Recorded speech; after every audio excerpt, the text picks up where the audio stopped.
Hello YouTube and welcome to an amount of episodes in my Girls Last Tour reaction series. Back here again today for some more Girls Last Tour. So here's the crack. I'm aiming for 3. Aiming. If I have a lot to say about episodes, what would that be, 10 and 11 today? Then we're pushing out 12 to a little bit later on. But otherwise, I would like to finish today. I would. It just, it depends on if we have some episode 9 tier stuff which I need to talk about at certain points. That's about where we sit for the moment, I think. In the service of doing something like that, I think I should get the YouTube comments up here very shortly and have a little bit of a look through. Got 5 comments here today. And in a lot of the commentary, I think I've at least pretty well understood what they were going for with the episode last week. Because there's a whole bunch of people trying to explain their point of view on it. So maybe I've hit some kind of consensus there. Again, it's an episode you can take in a whole lot of different directions. So starting here today, first comment from Eben. Man, this episode hits every time. Also, the fact that the anime adaptation is missing the last few chapters of the manga makes me a bit angry. So the anime adaptation in general, or is there more content to, like, last week's episode? I would imagine overall, right? Because my understanding is that we get to like volume 4 or the end of volume 4 with 5 and 6 after the fact, which I am going to consume in some form on the channel, so please be excited for that. So I'm not going to miss out on the content even if the anime has. Next comment here, Gurgle Schlortz. It is terribly sad. There's only one fish left here. It cannot procreate. To save the fish, they have destroyed one of the things left that is capable of creating things, the construction robot. In the end, they have merely accelerated the entropy of this region. For what? I'm really resonating with this last line here, right? Like, but what else was the construction robot trying to do than, like, accelerate entropy? I think at a grand universal scale, accelerating this process of entropy is hoping for another Big Bang or something like that. Like, it's a new beginning from an end, right? What happened before the Big Bang? We don't know, right? But I can't believe I'm talking about this in Girls Last Tour. But you know what I mean, though, right? Like, that's what the construction robot's attempting to do. So in a similar way, we're just replicating that, which again adds to the themes. How human are we compared to these robots and that kind of thing, right? The other point I had last week was that the two girls see themselves a lot in fish, and the fish in this episode in particular. Specifically you, like a lot. The only fish left here, it cannot procreate. So, I mean, we found like Kanazawa, so we can procreate if we like wanted to, but that guy's like a dweeb anyway, so why? More to the point, I think like these two seeing themselves in this fish that cannot hope for a better beginning, it just kind of living, just kind of existing. There's something in that too. So I've got Hape Pape or Hoggins Poggins. I don't know which one I'll go with there. Man, I find myself tearing up surprisingly often in this series. Something about this show just resonates with me in ways I can't even explain. It's nice experiencing it again. Likewise, I'm a big fan of your analysis so far as well. Thank you. Excited for the next few episodes. Hope you'll enjoy them as well when you get to them. It's here today. I'm doing it. Yeah, I mean, I could click one of these buttons, but you know, it's a bit lame. But yeah, I agree. I agree with everything you said. There's something resonant about it for sure. There's something that resonates with, I think, just like the human condition. I think they've hit a lot of the philosophy of life, or at least what I understand it as, pretty well. Like, again, I think the show is very purposefully vague and a little bit simple, because we don't need to attack these complex concepts in complexity. They're so complex they become simple again. Yeah, and I think the show is elegant in that way. Next comment here, Black Rose's Thorn. I think my comment got auto-deleted because I plugged the Twitter. Yeah, I think we've had a lot of issues with YouTube just deleting shit. They just do what they want. Because I don't have a lot of moderation control because my channel's not big enough, you know. So they just do what they want, really. Yes, the mangaka really likes the fish imagery. I saw some of the people posting their art in Discord. Personal art, manga, social media, teeming with fish. Whatever symbolism they're trying to impart on us, it's also a cute artist quirk, and I like how happy the fish are. I think it works on multiple levels similarly, right? I think they're cute, and I think they're evocative. I think they promote feeling inside me, in for lack of a better term. Whenever you get around to the manga, I highly recommend checking out the author's notes from the end of each volume, regardless of what chapter you decide to pick it up on. That's a great point. I'm going to read from the beginning again, because again, it's an entirely different medium. It's an entirely different piece of media almost. You kind of gotta go from the beginning, I think. And yeah, I mean, it's short enough, you would imagine, as well.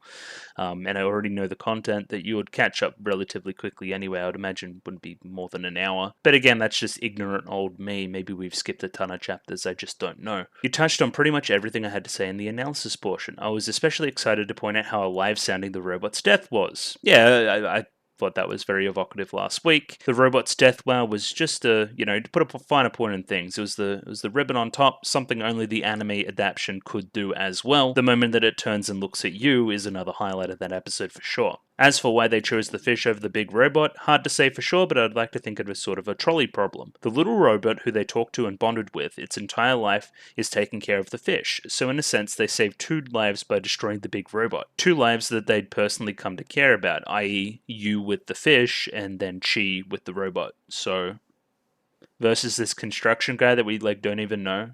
I don't know, if you had to pick one, you had to pick one, right? You apologizing to the robot before throwing the detonator is seen as some, at least, understanding that it's a sad situation that they have to do. It's a sacrifice that must be made. And again, this is all applying some real-world logic to something that's obviously very metaphorical, so again, food for thought for sure. Last comment here today by Vought. The ED is a remix of a song you've heard before in the show, roughly translated as Scenery Seen in the Eyes. It's beautiful, just like the episode it complements. I had to double check, and it is not actually included in the OST release, but if you search up this, then you'll find it. Cool. Somebody already linked it on Discord and I've been listening to it basically non-stop. So that's really good. Somebody also played the song it's based off, the remix, so the original song, and just not as good. It doesn't hit the same notes. Basically, yeah, it's the choir vocals in the original that aren't quite there for me. Anyway, I digress. I think considering we're just going right through today, or at least trying to, there's no real need for a real recap. We're just kind of on this next strata, and we're still seeing what's what. We kind of stumbled upon whatever this aquarium place was, fish farm, and now we're just left again. It was a very self-contained episode in that regard, so we still got the major goal of climbing and getting to the top for whatever reason, and grandpa baggage aside. Yeah, we're just going to see what other, I guess, wonders and horrors of the human experience we can re-examine through a post-apocalyptic lens. Looking forward to it. Some chill stuff, by the way. You should like the video, and if you like the video, I don't know, you dislike it if you disliked it, but can't imagine you watching this and you would dislike the video. Anyway, what am I talking about? Subscribe if you haven't already. I like people subscribing to the channel. Comment below anything you thought about the episode, anything I could do to improve my presentation. Comment below. Follow me on Twitter if you'd like another Twitter follower back. And the Discord, you should join Discord and love the Discord and comment on the Discord and talk to me about Girls Last Tour and other things on the Discord. I would love to see some Girls Last Tour people get in on recommendations for the future polls, right? Because, again, coming to a close relatively soon, you would think, after I finish whatever manga content that I'm going to consume. You guys should get some stuff in there, right? Even if it's I just want maybe this show. I don't know, may give me an idea of a direction we want to go. I'm also thinking about doing some themed polls in the future too. But I digress. I'm going to jump into episode 10 of Girls Last Tour right now. Rightio, I have a very dark episode 10 of Girls Last Tour up there ready to go. 23 minutes and 42 seconds on this one, so please sync up accordingly. What subs am I using again? Senshi. Using Senshi subs, as well as the picture-in-picture in the description below for those that want it. Yeah, so just going to give it a 3, 2, 1. Radio, 3, 2, 1, go. Oh, very bright. It was almost like a robot rebooting back up.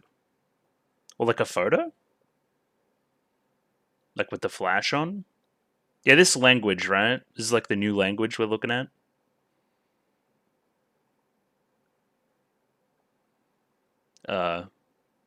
Okay. Oh, that was another one of those dead robot things. Oh, there's a train? Uh,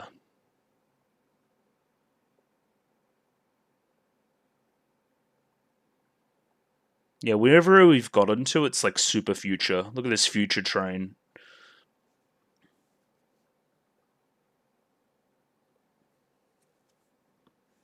Okay, scouting ahead. That's good.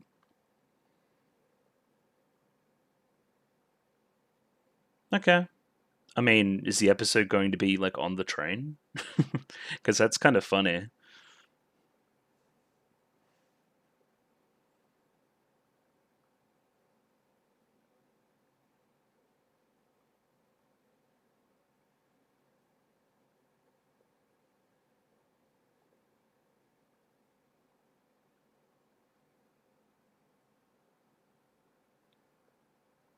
Normally, I'm pretty chatty during these. I don't really have much to say to you guys watching. I'm just like want to see what we're doing this week.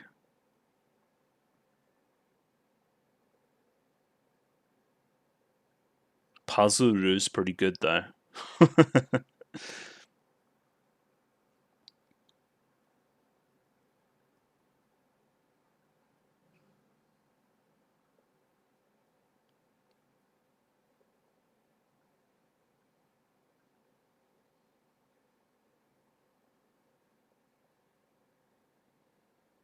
You know what? As we continue, I'm feeling less and less in a dancing mood when watching this opening. I just don't know if it's all going to go particularly well. Oh, that was clever. It was like the gear sticks with those houses on the pillars. Okay. Yeah, that's very clever. I like that. All right. How about some dialogue?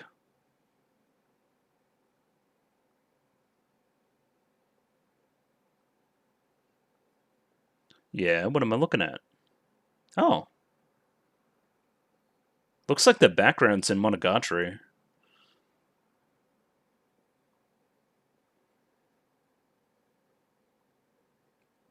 Oh, okay. Very simple title. It's like a park bench on a train. It's kind of funny.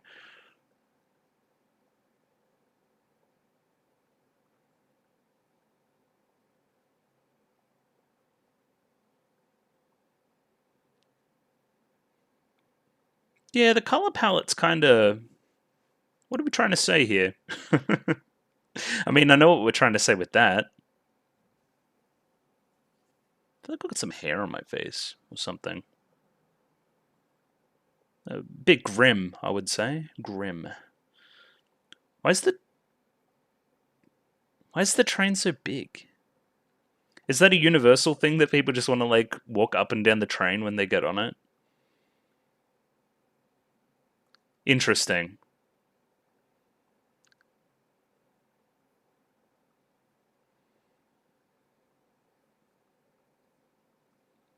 Yeah, it's a bit weird, huh? Not quite. That's not how speed works.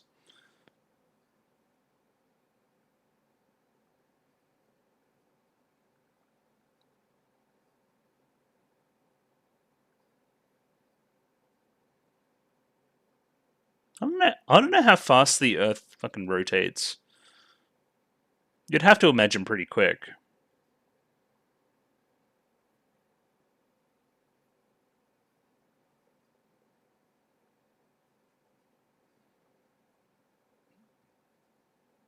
Yeah, but it's big enough that we don't notice.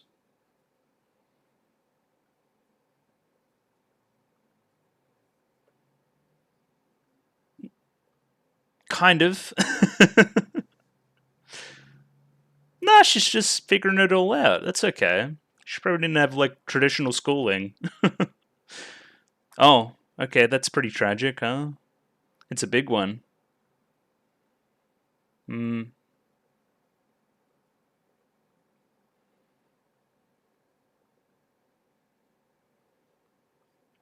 mm-hmm. That's very astute, actually.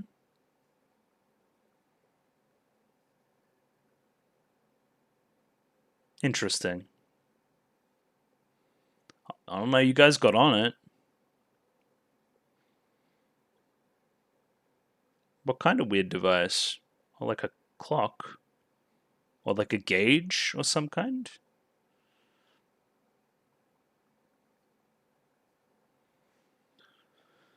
Oh, kind of like the Earth. Yeah, right.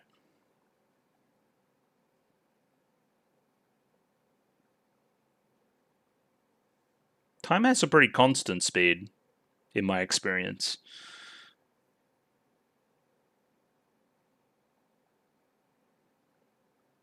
The train is very interesting in combination with what they're talking about here, actually.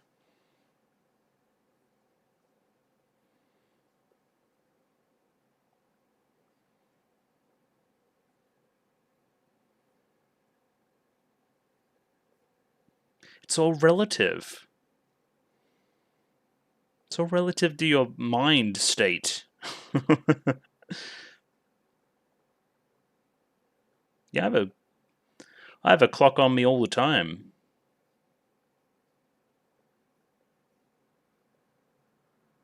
Oh, and then the train, of course. Okay. I'm picking up what you're putting down.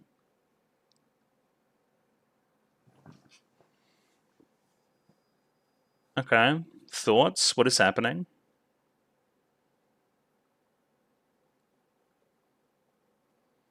Hello?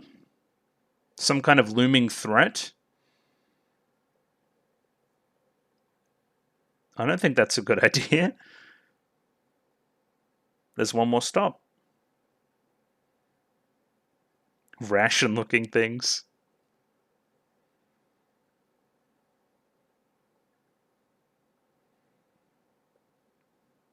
It's probably a circuit,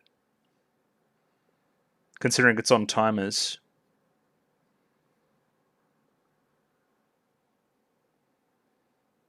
Time is limited by our food. True. By our fuel.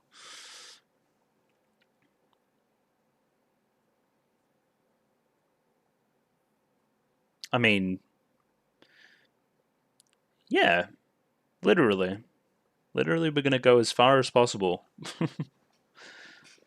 Up. Continuously up. That's very pretty. I'm about sleeping on the train. It's probably never a good idea.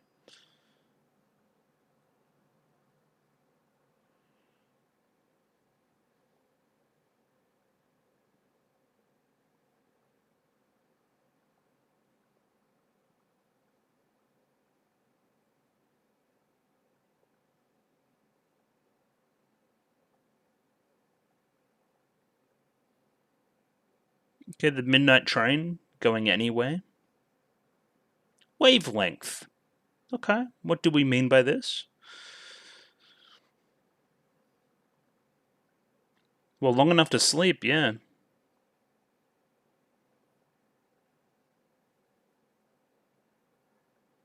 Oh, music? Thoughts? I just heard something. That was very much in universe? Is she on her, like, phone? What is happening?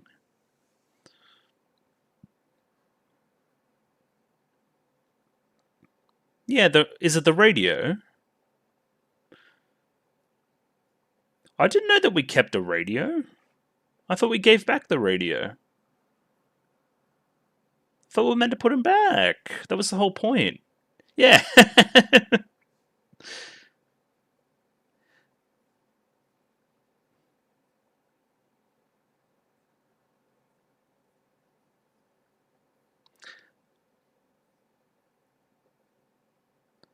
Well, if the radio works, I like literally predicted that. That's funny. It sounded a bit like music to me. Like the rain sounds. Oh.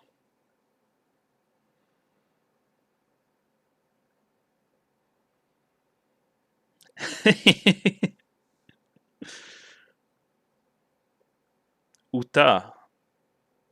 Yeah.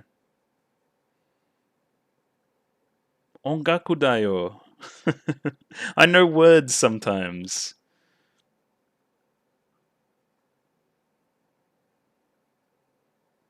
Okay, you're getting it. You could use a bit of variety.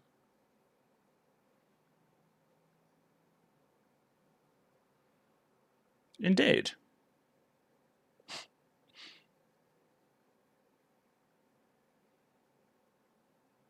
Oh my god, I just had like a dream that my mic wasn't working, but it most certainly is. Oh, your wavelength, of course. Can be, for sure. I was listening to some music that made me sad just before. Maybe put me in a bad mind state for this.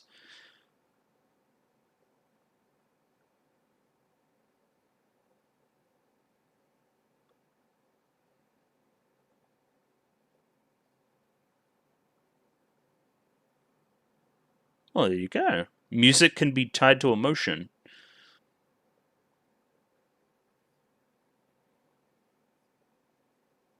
Mm-hmm.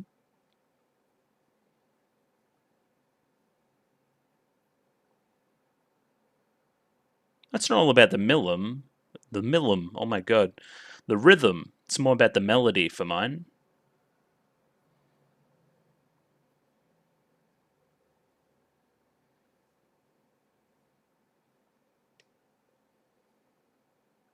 Yeah, there's light waves. Sometimes. Not really. The sun makes me happy. My my bedroom light makes me happy. My light that I have in front of my computer makes me happy. Makes me happy because people can actually see me now.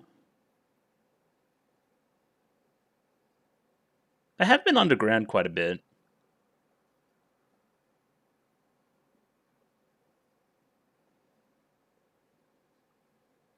Seems like a pretty big strata. Stratum. Yeah, if you keep going up, you're going to make it there eventually.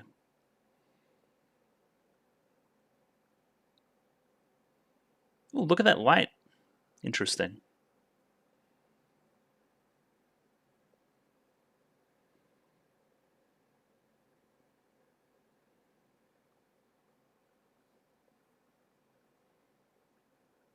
Oh.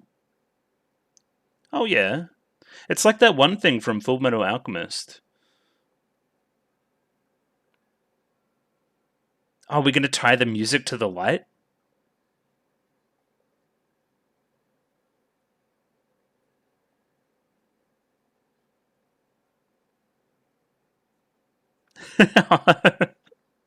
It's like she's on the phone. Uh, hit one? Anyone?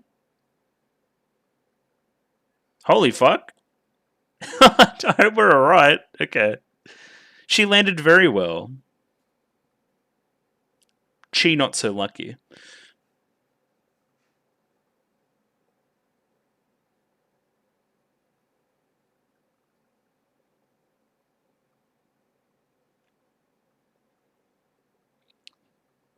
It's a very pretty song. Yeah, what is red? Ooh. Okay, that's evocative. Mm-hmm. I wonder if that's... How do they get across the red in manga? Is this like a color page or something?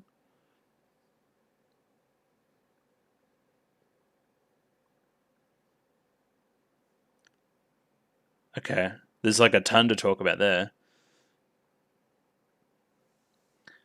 Is it sad because of the way it looks or because of the music accompanying it? Is funny too.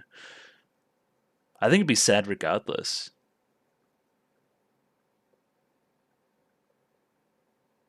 That's a bit sad.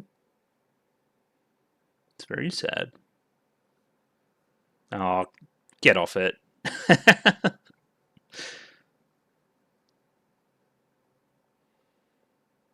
Hmm. I think you shed a real tear. Or at least I would have. It's like a really, really weird, like, middle strata that's mostly just building.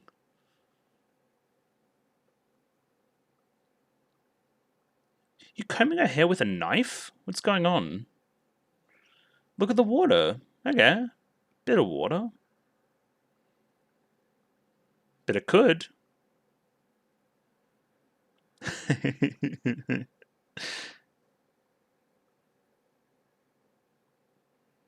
I hope it's not around anymore. Probably something falling.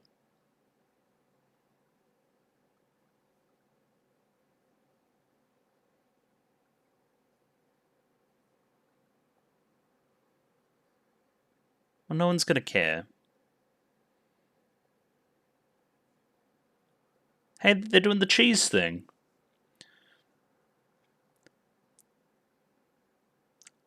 I like how they like don't know what the weather is because they can't see like straight up. They can only see the weather at a certain point of day. Capture. Why is it called capture? Hopefully capture with a camera.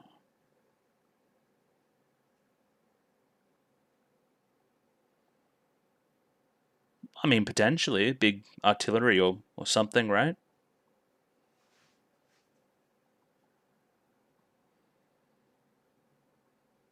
Oh, and then it became a place of war after that. Well, yeah, there's a big hole in the roof.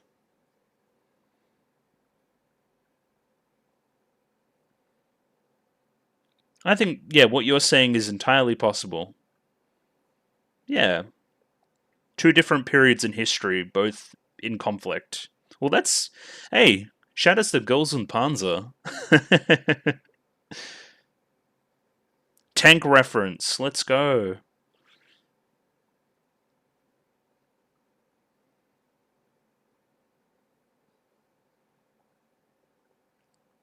I just reckon that would be really refreshing. Okay, just gonna eat for a bit.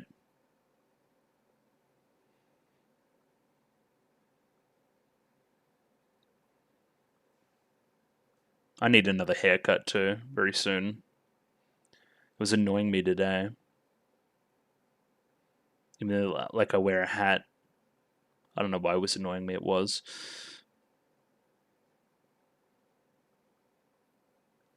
Yeah, but it's also a metaphor.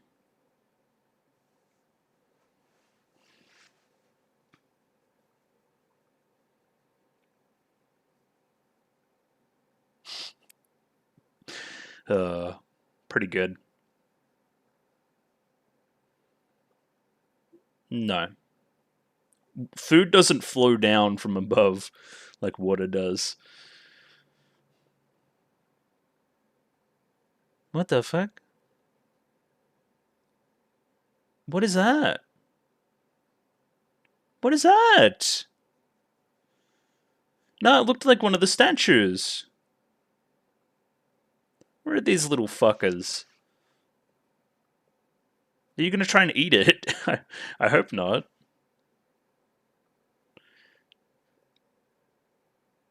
Just tap. Don't hit hard. What the fuck is it?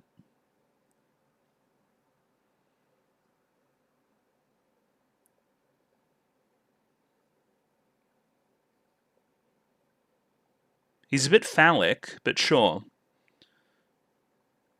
I don't think it's a cat. It's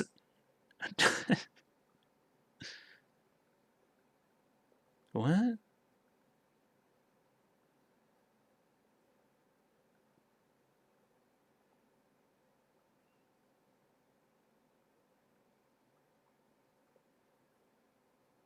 Yeah. It's like a mole rat or something.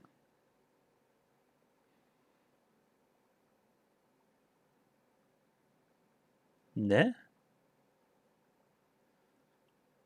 Okay. I'm pretty sure it is too.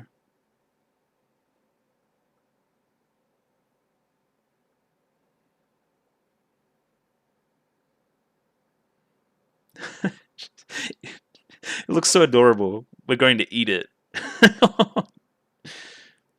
Yeah, I think we should just leave it where it is too.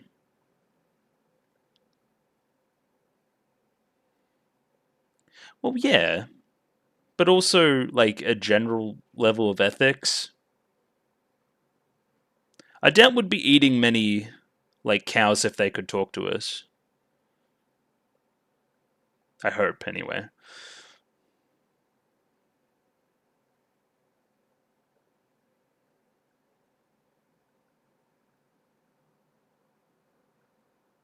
Are you gonna follow us?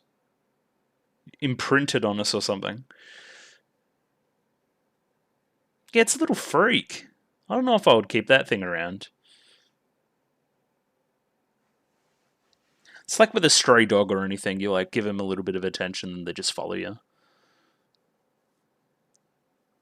Anything?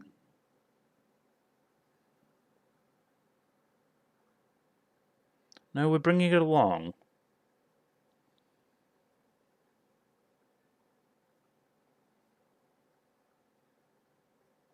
Huh. Sure.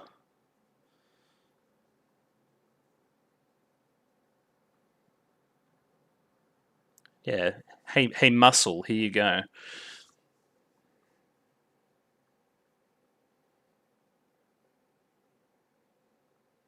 Doesn't look soft. It looks like it would be like really like fleshy and like skinny.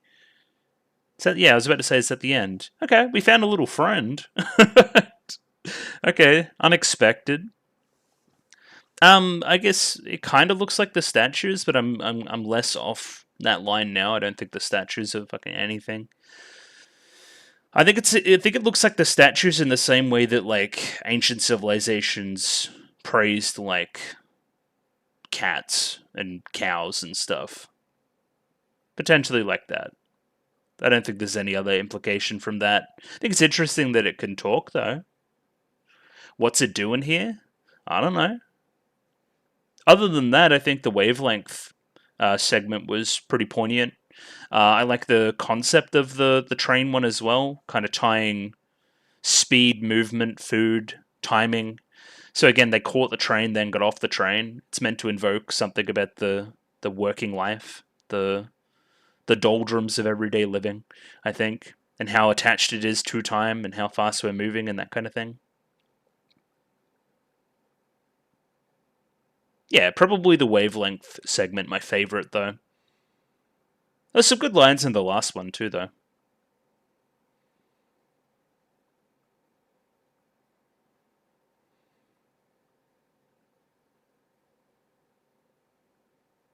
Johnny. What's that little post credit?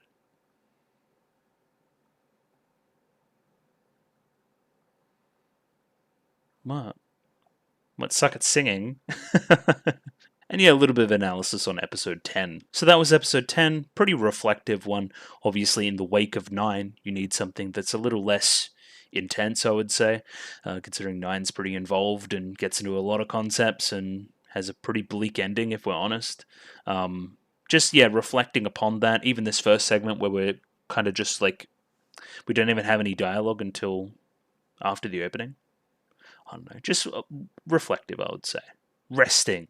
They sleep on the train. I think that's good story pacing. I think we're getting into something a little bit more interesting with whatever this thing is at the end, this little pet, if we can even call it that, considering it's like speaking.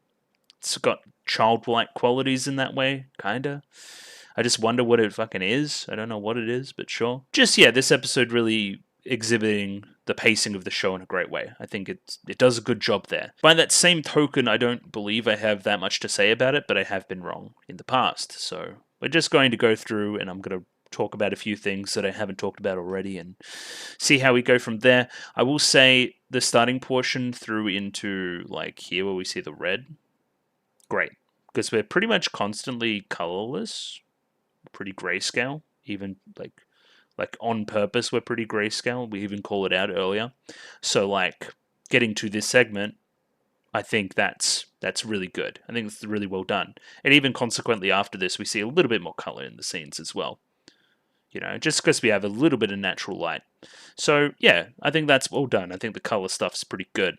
I still don't know what all the. I think these are just like because this is what flashed upon the screen whenever the robots were talking, right? And it's kind of like I'm seeing it as kind of like the language of this area.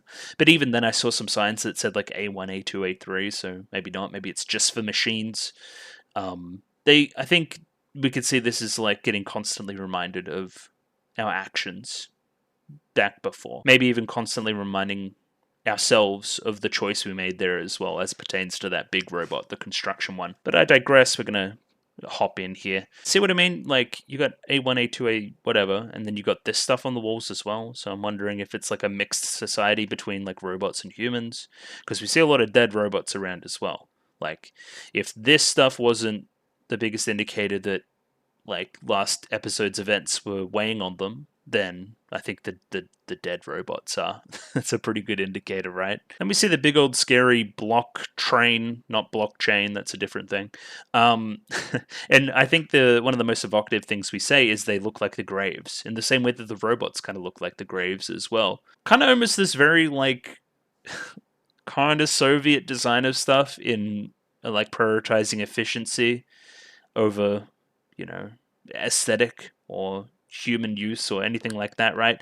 It's just concrete blocks. It's a concrete block where you ride to work, where you work in a concrete block and then come back home and go home to your concrete block. I think it's kind of like that, right? And then when you die, all your stuff gets put in a concrete block. I think that's what we're trying to evoke. Again, I'm going to continue to point it out. I love the subtle stuff with you, how she's always got the gun and looking out and ready at certain points, right? Like, just good stuff. It's constant, yeah? So during this entire portion underground, it's almost like we're in a subway underground, not seeing much of the light.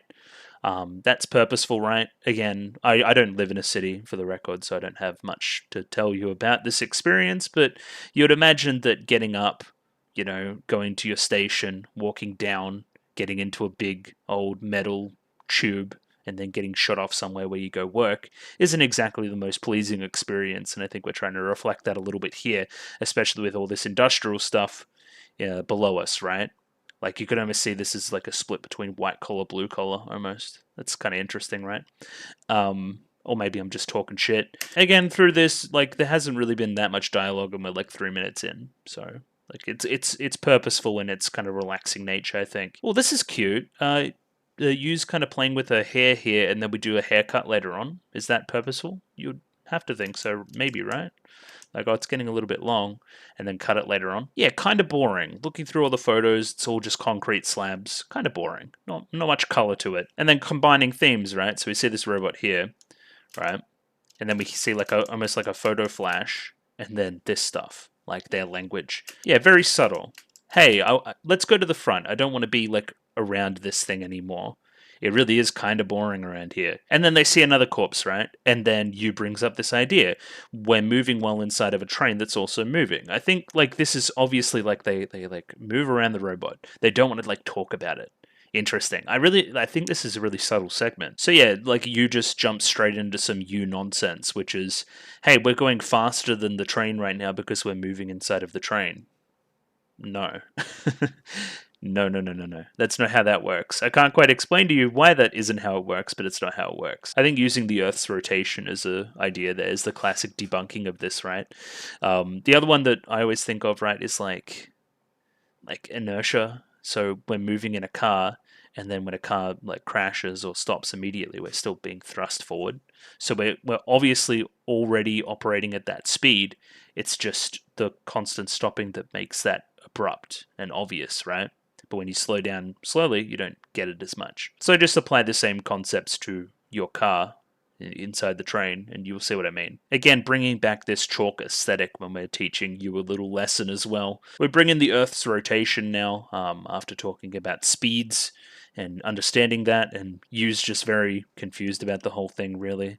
Just doesn't really know what's going on, say. Like, that's crazy fast. Like, if that's true, it means we go around the Earth, like, like once every day. Yeah, kinda. You just don't notice. And then they run into the biggest obstacle of all. It's a giant dead robot. Like, no avoiding this one. No dancing around the subject on this one, right? You could almost see these two segments interlinked, right? Like, the wavelength one, and seeing the red light there, the red sunset, seeing that as almost the ending to, or the bottling up, the release of these feelings that they've been harboring this entire time, this sadness from episode 9. Intriguing. I actually really like that. Like that a lot. Yeah, the dead robots remind me of the graves, and the graves also remind me of the train. There's a lot in that, right? You live, you work, you die. We find some kind of weird device on the robot, right? Which is a clock. And then we invoke the clock with the Earth's rotation, right? Which makes sense. And then we're invoking the clock with death, because it's on the robot, and then we're invoking the clock with also getting on the train on time, and then, like, death from constant train use, working yourself to death. I think, yeah, we're getting across something here. How much time do we have left? Am I wasting my time getting on and off this train every single day? I mean, they've done a lot with a little here. I'll give them that. And then, of course, you being impressed with the speed of the hands on the clock, considering it goes around twice every day, 2 lots of 12 hours. There's a difference between seeing a giant thing moving at that same speed versus seeing the clock face move at that speed. You know, one's interpreted as very slow, the other one can be seen as very fast. And then we bring it all together here, right? When people used to carry clocks on them because it's convenient, right? Like it could refer to a time they need to be at a certain thing by, or a time they need to catch a certain train by to get to a certain thing. You say convenient, but it sounds like a hassle. Yeah, it is.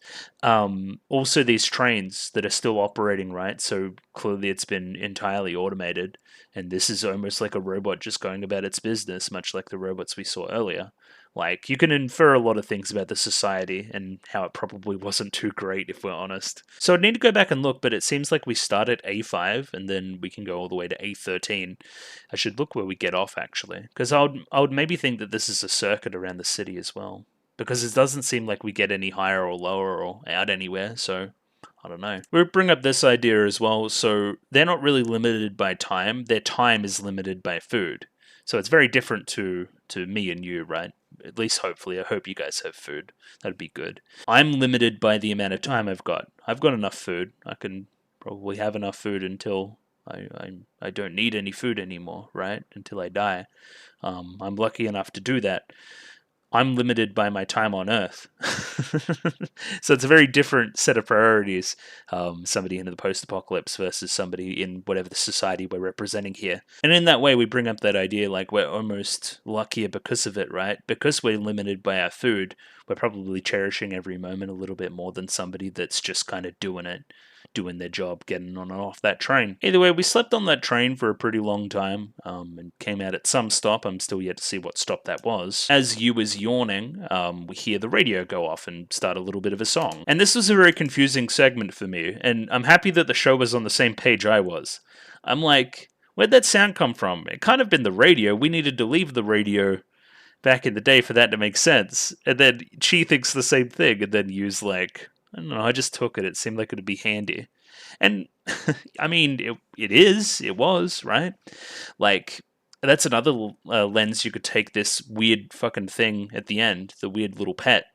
Like, this radio is already a representation of somebody from before, right? Is this just giving them voice? Is this a new type of reincarnation for whatever spirit is within that? I mean, not literally, but metaphorically, kinda. This is a form of death rebirth, right? A literal representation of a person that died being given new voice. That's very interesting. But yeah, I like how we come to that realization through the dialogue. Yeah, wait, didn't I tell you to put that back? That was the whole point of that segment. That belongs to a dead guy. You're gonna get cursed. But you know, dead men have no flails. Not quite. And what you heard on the radio was music. It was a song, right? Kind of the setup for one of our reveals later on around the song and the red sunset, right? I like how we describe music in so much as the rain sounds, but all and her little like song and her little attempt at speaking. Yeah, it's all just great. It's very interesting that so you didn't even know what a song was, but she's been singing this entire time. Like she didn't know the term for it, but she was just kind of like because she's been singing pretty much constantly. Think about that despair song from episode 6. Like she's a singer, she loves to sing, but she's not very good at it. But I digress. Like she didn't know the name for it, and she didn't know what it was. And when she heard somebody else do it, she's like, "That's a bit weird," but she just did it naturally anyway. That there's something in that, like singing being attached to humanity just on a base level in some weird way. I think that's really cool. The lyrics here need a little bit of work though, just about the place being dark. I mean, it's like singing a song about the things that are around me right now. And then we bring in wavelength, right? It's probably a device that brings in some radio waves and turns it into music. I kind of felt sad hearing it. Is music sometimes something that makes you feel sad? Yeah, music is evocative. I can say as so much as like the ending of the last episode. That was great. That was very emotional. The ED of episode 9 for sure. Yeah, but listening to that rain song made me happy. Maybe this music thing has that kind of power over us. Is it because of the rhythm? I think even sound waves have a kind of rhythm in their waves. Well, I mean, for sure. And are those waves like predisposed to make us feel a certain way? How about light waves? Are light waves predisposed to make us feel a certain way? Like potentially the light we see later on, like from the sunset. So obviously it okay. We're in the darkness right now. We're pretty sad about it being dark. We just sang a sad song about it being dark, right? Of course the light will bring happiness. The light has to bring happiness, right? That just makes sense. Not really. Not really. Light doesn't necessarily mean happy. It doesn't mean hope. Sometimes it's red. Red has a lot of connotations when it comes to color analysis, for sure. Passion, but most notably here, I think death. Death, especially when associated with the sunset as well. But I'll talk about it more when we get to it. The other one here is streetlights. Do streetlights make you happy? I mean, the streetlights from before made me happy when we got to that next strata with Kanazawa and we saw those streetlights. That made me very happy. So it's very interesting that like even within the reaction, I said like the sun makes me happy. When when we get to the top, the sun very much didn't make me happy. So we kind of got up to this next strata and then had like a beer and then kind of went into the weird fish farm and then have been underground ever since, which is weird as well, right? Of course you're missing the sun. We eventually come up to this like weird elevator thing which we use, which is pretty cool. Of course Yu just hits buttons because that's what she does, and it turns out we're going up this elevator at quite the speed. As we continue to ascend, again, that's fucking pretty quick, well, the radio gets more and more signal. I love how like she doesn't care at all. I think Yu's very funny this episode, when she wants to like eat the weird cat thing as well. Like good stuff. Yeah, that when I saw this red light, I'm like, it's not good. Then we get flung into the air. Chi eats shit, and then Yu lands quite safely. You know what this song here reminds me of? And this is going to be a really weird reference. Kind of like the radios in like Portal and Portal 2, where they're like obviously got a pretty evocative melody playing because of again Portal's setting. But it's all through radio static and that kind of thing. You can never hear it truly clearly. Yeah, I think that's they're operating from a similar area there. I think. Hey, look, it's the sun. The sun doesn't look great, huh? Looks very red. Listen, okay, like this strata is built very close to the next strata, and then there's a big hole in the top strata that goes even through this strata to even below.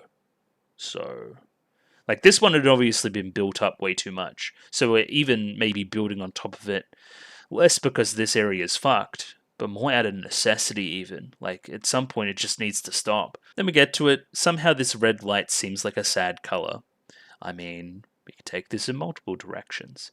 So it's not a very vibrant, bright red. It's kind of like a maroon. It's an ending. It feels like an ending color. It's much like a sunset, right? Like it's not the red of like a sunrise. It's not the bright molten red of something burning that's alive. It's the red when something's like it's almost like blood, like seeping out of a corpse as well. It's not good. It's not good is what I would say. And little tear in the eye there, right? Especially in combination with the music we're hearing. Is it because of the music that makes me feel this way, or is it because of the color? Or is it a combination of both? Is the combination of light and music and sound media? Does that contain meaning? Is there something in that can create an emotional response? I bet the red of the sunset has a sad rhythm. I mean, I don't know what the waveform looks like, but sure, it's very, it's a very poignant line in either way. And then, of course, the radio static cuts out. We hear the song in all its glory. We see the burning red of the sun. We can almost see it like moving in the heat. And like, oh yeah, the sunset's stinging my eyes. In reality, I think you were just shedding tears because, I mean, so we've been underground so long. The first light we see is still this absolute metaphor that it's all fucked. And like, what other like feeling is that going to invoke, especially in combination with the music? Yeah, very very good. This will probably end up being a thumbnail as well because I think it looks really nice. Cool, and then we're just straight into like haircut time. Like, I mean, that was like Again, one of the most emotional moments in the show for mine. And now we're just hair cutting after that. There's no big significance put on it, really. Like, Yu's even like, oh, what a nice day. You know, we got some music playing, the lights out, the sun's out. So there's no sun and no music's playing. Yeah, the weather's. Oh, I mean, I don't know about the weather. There's a big hole up there instead of where the sky should be. So yeah, again, big hole up there, big hole down here. Something's obviously shot through, but ages ago. And then even after that, there was wars over this area. So, like, through the timeline, there's been multiple conflicts here. So, having a little look at our thing here, is this the 5th of January? Is that what we're doing with this at about just before midday? I think that would be right. I don't believe that 5 months would have passed while they were underground. That doesn't make any sense to me. Of course, they now understand why you say cheese, which is cool too. This episode is called Capture. Or this part of the episode, I should say. Okay, trying to like capture this territory. There's something in that, maybe. Capture, as in we're going to capture this little fucking thing and eat it. I don't know what like capture as in camera. There's lots of ways you could take it, I think. Yeah, there must have been some kind of terrible battle here or something. As we continue to dig down, all the water from above is now flowing into this pool that's been created from. Again, I'm imagining some massive explosion, something falling through. I think this is probably one of the most evocative pieces of imagery we'll see, right? So, like, literally this thing that got used in at least one level of the conflict we have seen here, right? Something's just fallen. It's a bit of pipe or something. Has water flowing through it, filling up the tank, and then water flowing at the kind of gun of the tank. Sure, turret. Yeah, I mean, we've gone into water a ton of times. Water is this liquid of life, right? Coming out of the thing that is supposed to kill people. It's pretty on the nose, but I like it. I like it a lot. And then even like showering in it and it giving you like a cool, like refreshing feeling as opposed to, you know, fire death. I love how the show remembers things, right? So we made these things, these like baked goods, and now we're running out of them, right? Oh, you know, we cut off a bit of hair. We were twiggling hair before. What do you reckon we think about? I should have eaten that fish when we were at the place before. Like, what happened to empathy? All these little conversations, right? Like, it rewards somebody that's watching it in the way that I'm watching it, I think. Like, you just blatantly doubling back on her, like, revelation at episode 9, right? That I shouldn't eat fish. Fish is important to be preserved. Fish almost represents me. Man, now I'm hungry again. I want to eat that fish.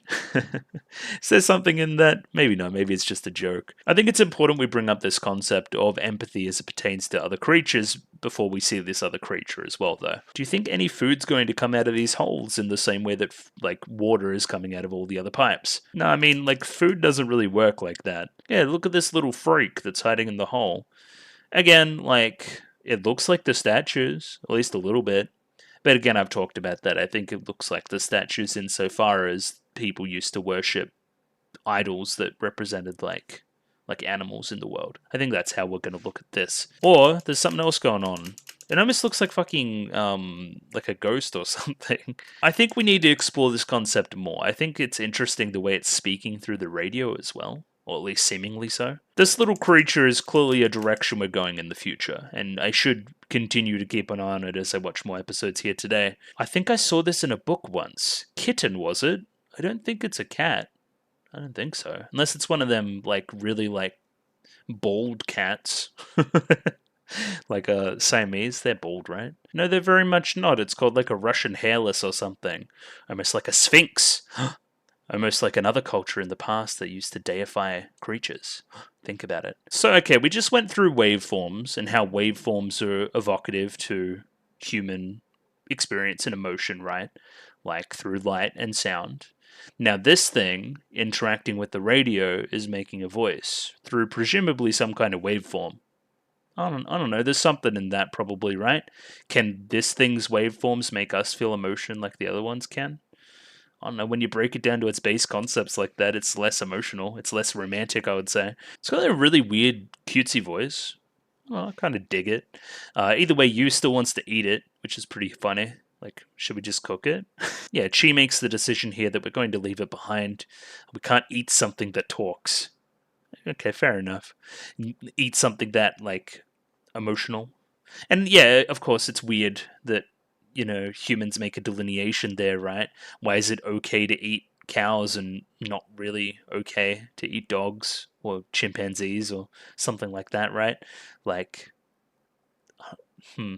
It's an interesting one. Where do we draw the line? But of course, I'm just like navel gazing about that. I'm not going to stop eating meat. Either way, we try to leave it behind, but it continues to just follow us. I think it's going to be a part of the show going forward. It's kind of interesting. I had no idea that this thing was like in it. I think the line here is that, let me put it like this: we're only ever losing things, right?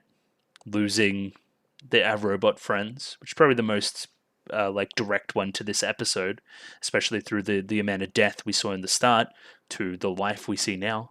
That's pretty cool. Especially all of like the whole show's been pretty gloomy about the subject, right? It's been pretty down. Like sometimes things just die and there's no rebirth. That's what we were talking about last week, right? This is a chance at like hope, and we're holding on to that. I think at least a little bit. We're only ever losing things. Let's try picking up something for once, right? In the same way that you tried to pick up that radio. Lots of stuff coming through here for sure. So the thing kind of scares Chi, but you think it's kind of cute, and rubs her like head against it. Look at it. It's pretty cute, eh? And then yeah, into the ED. What even happened in the post credit? Oh yeah, I think Chi tries to like sing for a little bit, but it's like pretty bad, which is funny because like her voice actress can sing very well. Anyway, I digress. Onwards and upwards with episode 11. This was really good. This was really damn good. I think a lot of the concepts came through in a big way on the rewatch. And yeah, looking forward to more coming up right this second. Yeah, I'm going to watch episode 11 right now. Rightio, I have episode 11 of Girls' Last Tour up there ready to go. 23 minutes and 43 seconds on this one, so please sync up accordingly. As always, I'll have that picture-in-picture and using those Senshi subs. Yeah, just going to give it a 3, 2, 1. Radio? 3, 2, 1. Go. Okay. Basically, I don't know. Entirely just where we left off.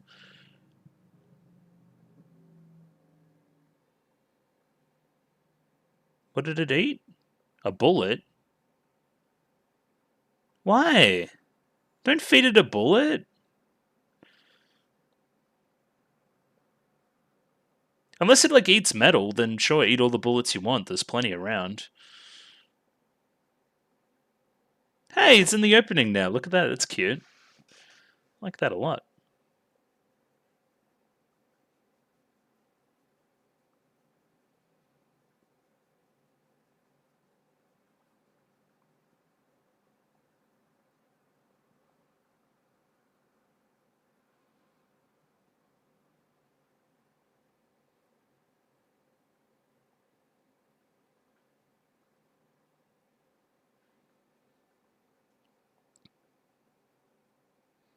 I mean, if it actually can eat metal, that'd be pretty cool.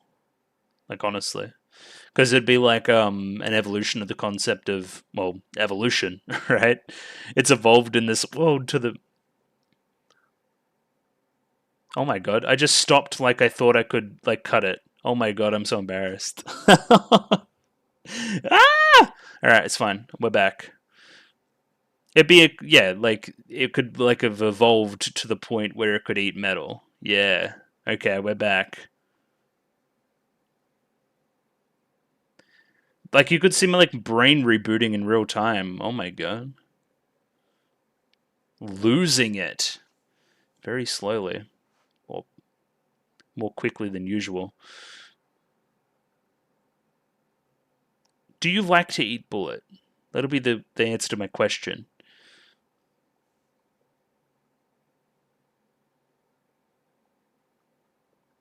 That's probably pretty bad. Well, it might. So is it speaking through the radio, or does it just speak? I don't think it's good to feed it bullets, but sure. We'll take it.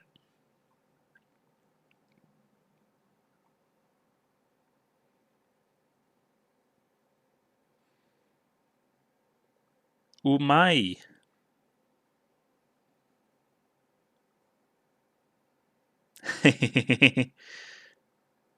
Chito.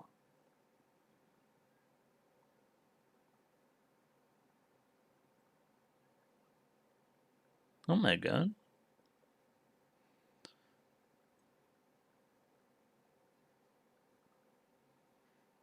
Yeah, that's the fucking big boy. Yeah, don't feed it a bullet that big. I think it's as big as you. You can't eat it. How long before it starts eating human flesh?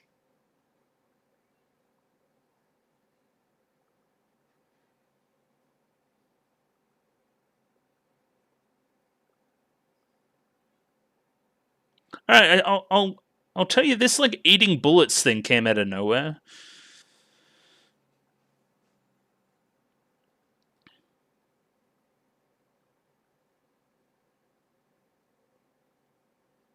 Oh, one human civilization? Culture? Okay, this isn't going to be like an easy episode. That's good.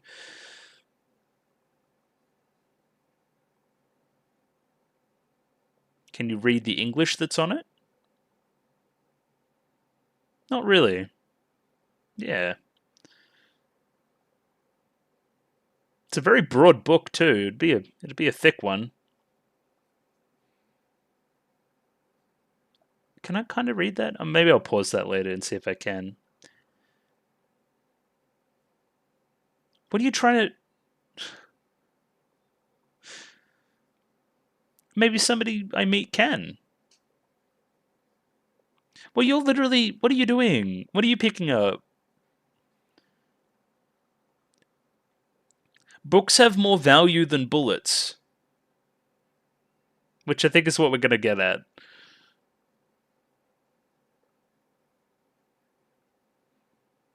I want to defeat it. This big one.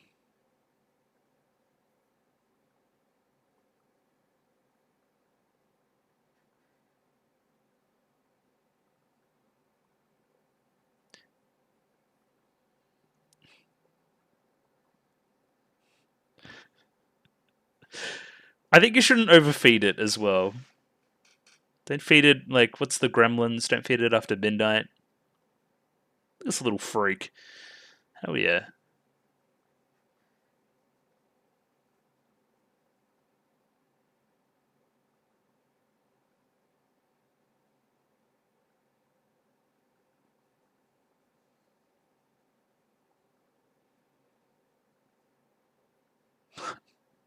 Yeah, culture's not the word I would use there. Yeah, it's very broad. Some kind of culture war.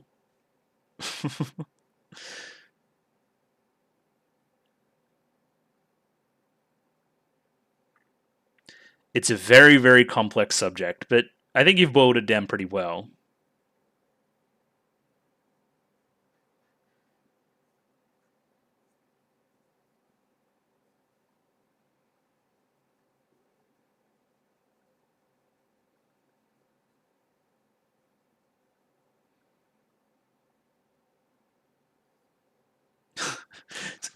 Is that thing eating bullets like culture? Is a ridiculous question.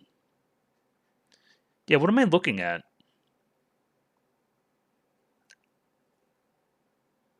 What is it? Is it some kind of piece of art?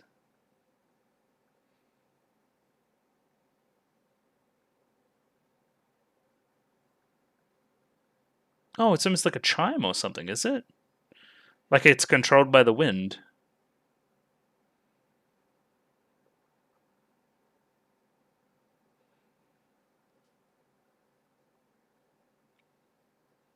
Wait, had a couple of months passed? What was that?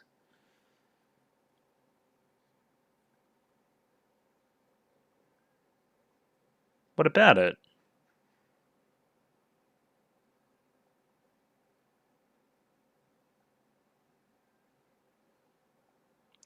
Yeah, I think this thing's just speaking. I don't think it's speaking through the radio. How do you know?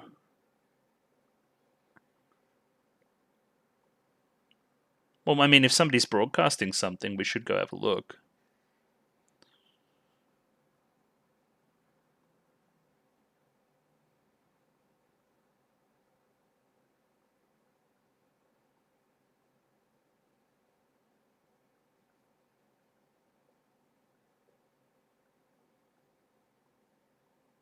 Let's go see something else we don't understand.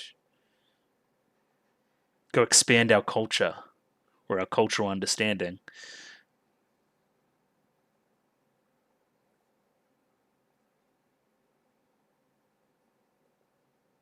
Sometimes it is.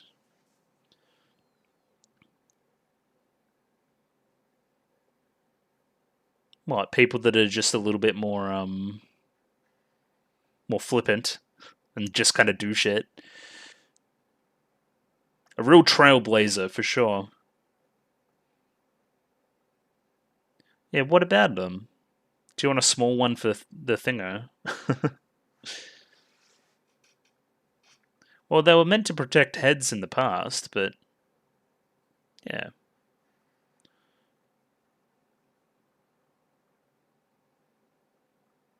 It's part of an aesthetic decision around the characters.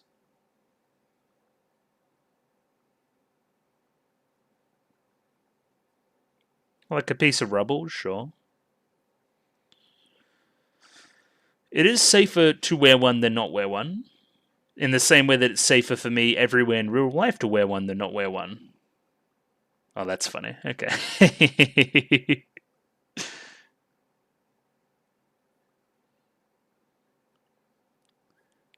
Just as we were talking about it, which is really weird.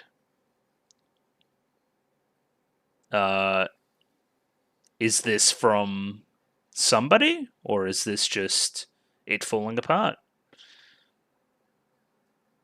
Baku Baku. Oh. Is that a robot? Oh my god. He looks cool.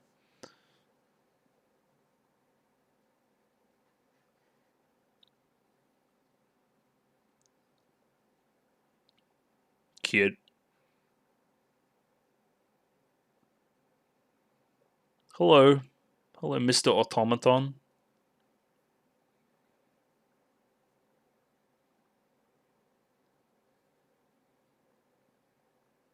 Yeah, the helmets were pretty good in that circumstance.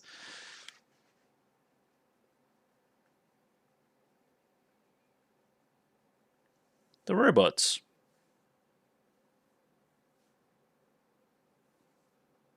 Oh.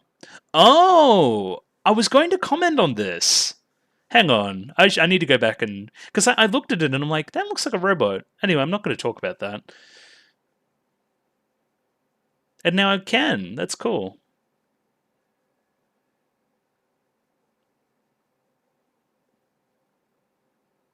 It's like a power plug? Holy fuck. What is this thing? What is this little animal thing?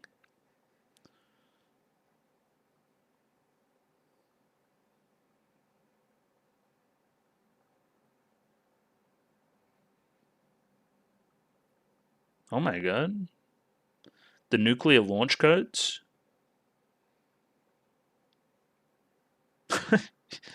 Yeah, it's gonna shoot a fucking missile.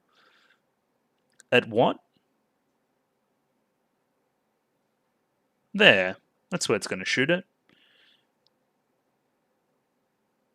Advanced warfare. No, stop.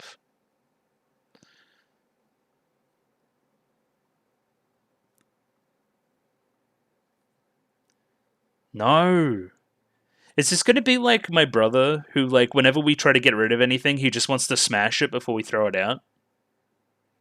Like throwing at a TV. Let me just smash it first. Like, needlessly destructive.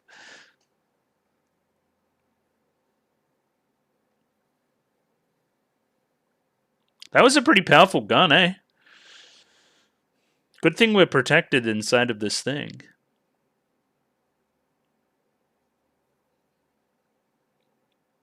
Now, does this robot have sentience? Because it's like a mech instead. It's literally being controlled by a human.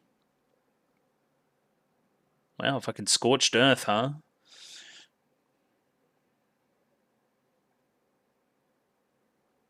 Yeah, this is probably a reflection of what this place looked like when all these robots were being used, huh?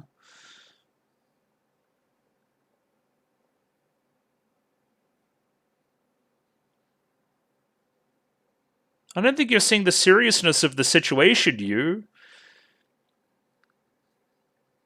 Yeah.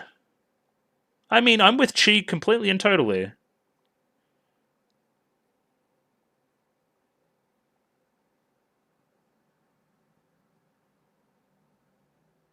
Like, use your head.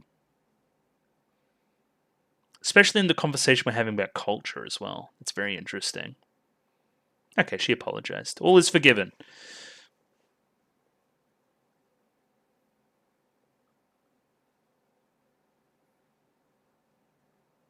Yeah, think about, like, tens of these guys being used. Don't know.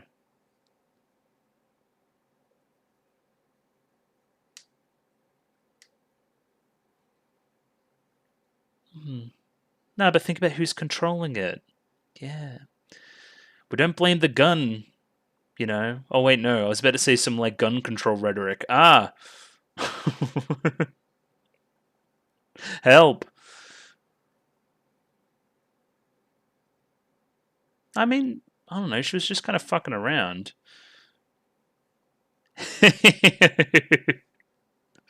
uh,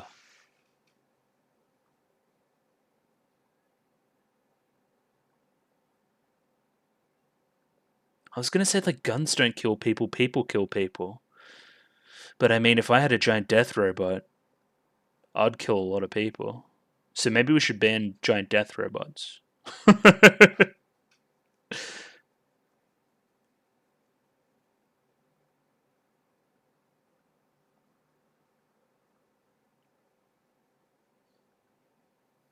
Oh my god.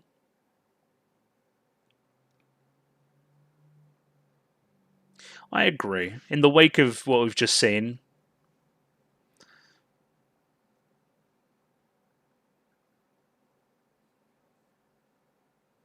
you never know when a giant death robot will be around the corner.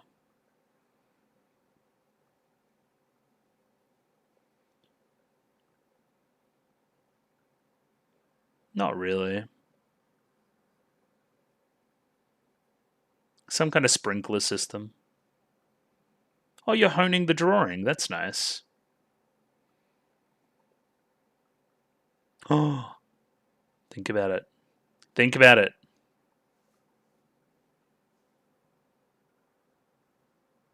We're all thinking about it. We're all on the same wavelength. I think it could be. I mean, not in the way I thought it was, but I mean, kinda. I said we were keeping an eye on it. Also, where are we now? It's like a wind farm or something. That's it. That's it for fuel.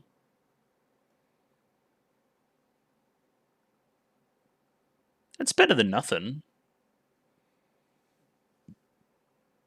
Don't drink fuel.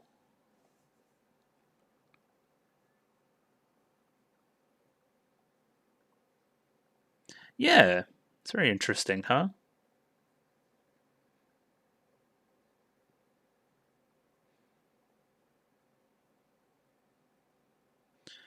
If that thing eats bullets and drinks fuel, I don't think eating it will be very fun. I'm going to be real with you. I agree. It doesn't. Past. Okay, that's very broad.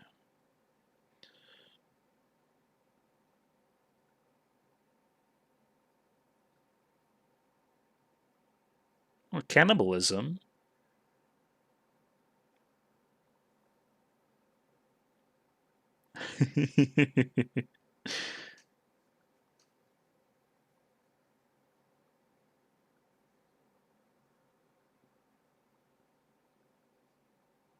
Interesting.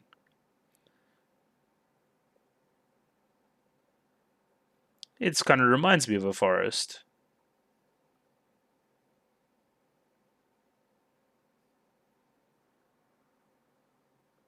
Yeah, but this looks like a wind farm. To harness energy. Harnessed? Harness energy?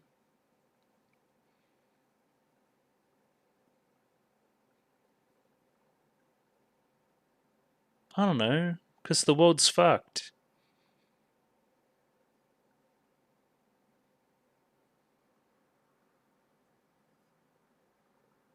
Me neither, man.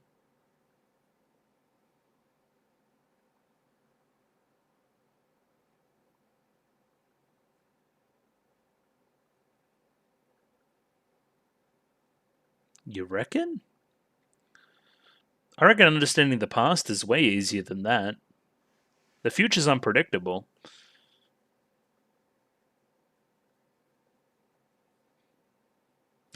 Yes, true. As like some of the trees have fallen over.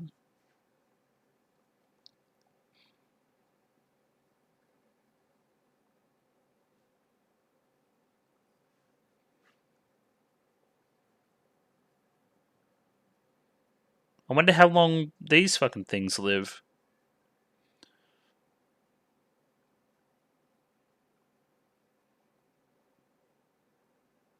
Oh. I mean, end of the line, huh? Oh. This seems like actual ground? Thoughts?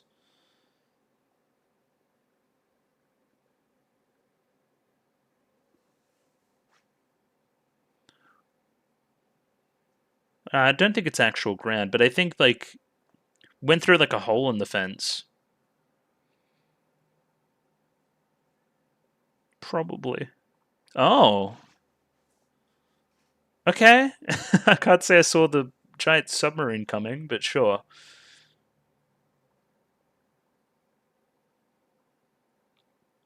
Yeah, 10 days had passed again since they last used the camera.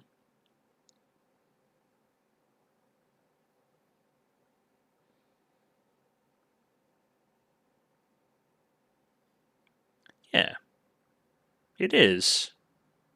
Oh, they're playing the song again. They're literally playing the song again? Let's go.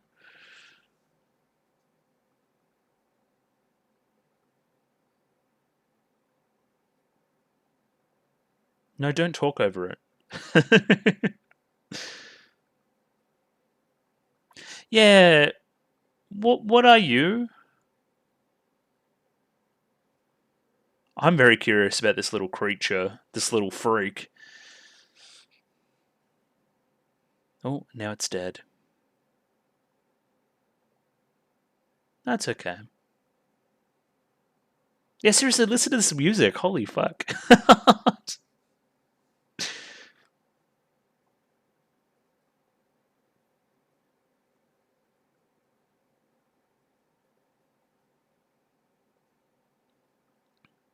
Okay. Can't believe we ended up in like a sub.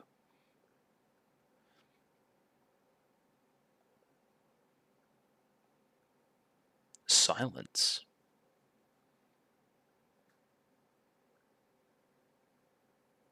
Oh, it's a nuclear sub. I was going to say as such. I mean, we were just talking about like the worst weapons ever created, like in those giant death robots. Yeah, you've got to go one step up from that, huh? Well, because it's a nuclear sub, right? It just runs. That's the way I understand it anyway. Please don't at me about nuclear energy.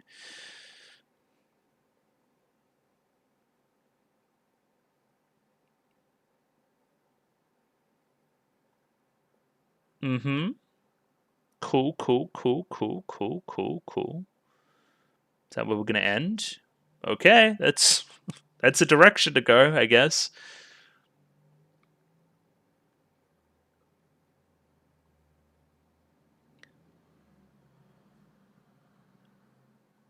Yay!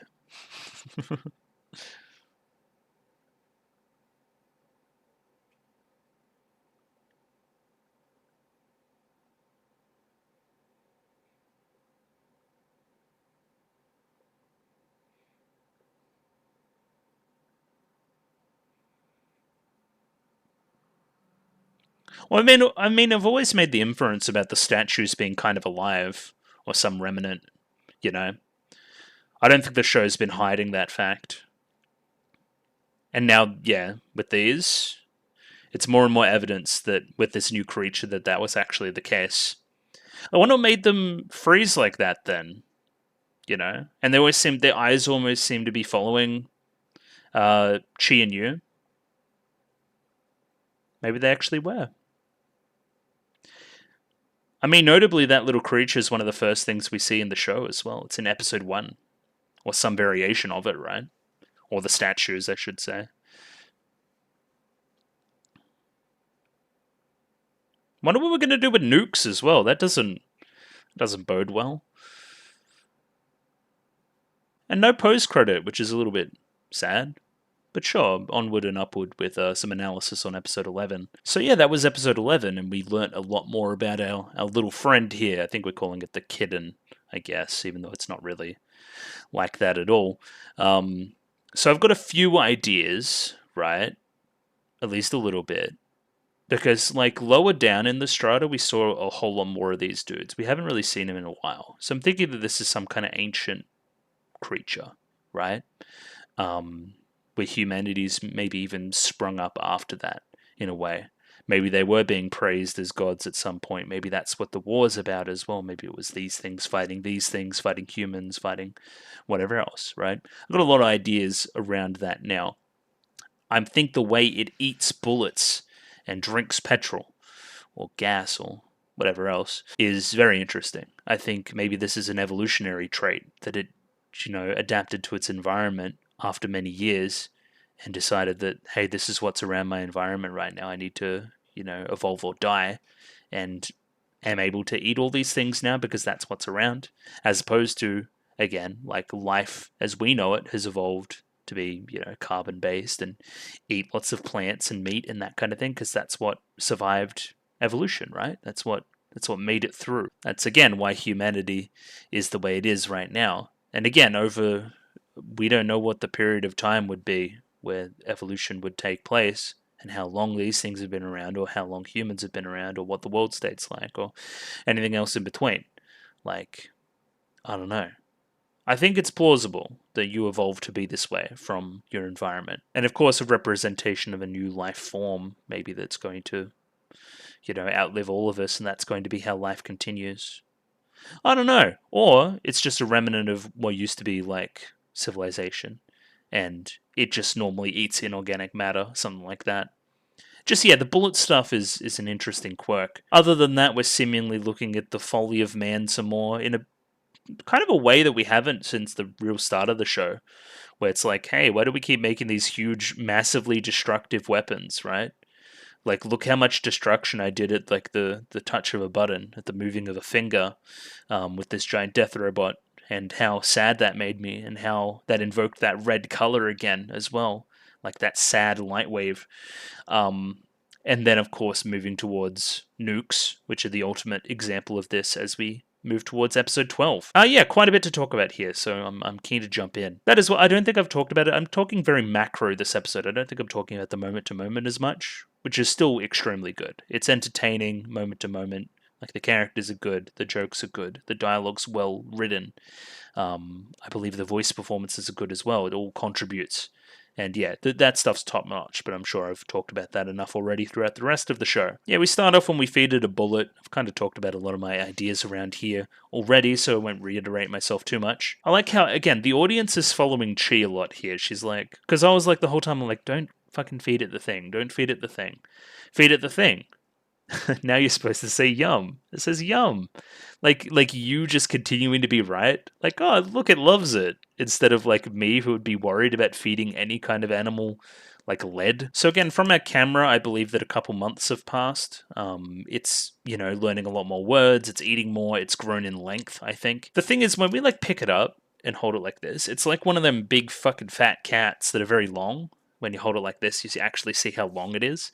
It's kind of like that, I think. It doesn't look that long until you hold it up like that. And yeah, it seems to like eating bullets. It's not like doing it out of novelty. I want to eat the biggest one possible, and then we grab this like giant shell. Seems like we're growing in scale in a way, right? Kind of keeping this weapons theme all the way through to the nukes. Are you going to eat a nuke? That'd be cool. I mean, it wouldn't, but you know what I mean. Especially, like, does it eat energy? Does it eat the energy from the gunpowder? And then it drinks a bit of the fuel. Again, a source of combustion energy, right? Among other things. Maybe it will eat the nuke. That'll be interesting. What happens if you eat a nuke? Yeah, maybe it gets energy from the gunpowder. I don't know. We do like sick drift there, though. That was pretty sick. That's because Chi got sight of this book that she made that quick turn and went in and, you know, had to go grab it. Culture. And that is our first segment here called culture. Culture is very broad. It's a very broad term in real life as well. I think we summarize it well later on, but you know, I think it's interesting that it's in English as well and she can't even read it, even though it would be a very, very important book to be able to read. Yeah, it's called War and Human Civilization. It's basically the concepts of the show. And the idea of the segment is like, hey, this is worth preserving even though I can't read it, you know, because it's culture, right? As opposed to this big fucking bullet, which can be a weapon. Is a weapon culture? At least kinda. Is food culture?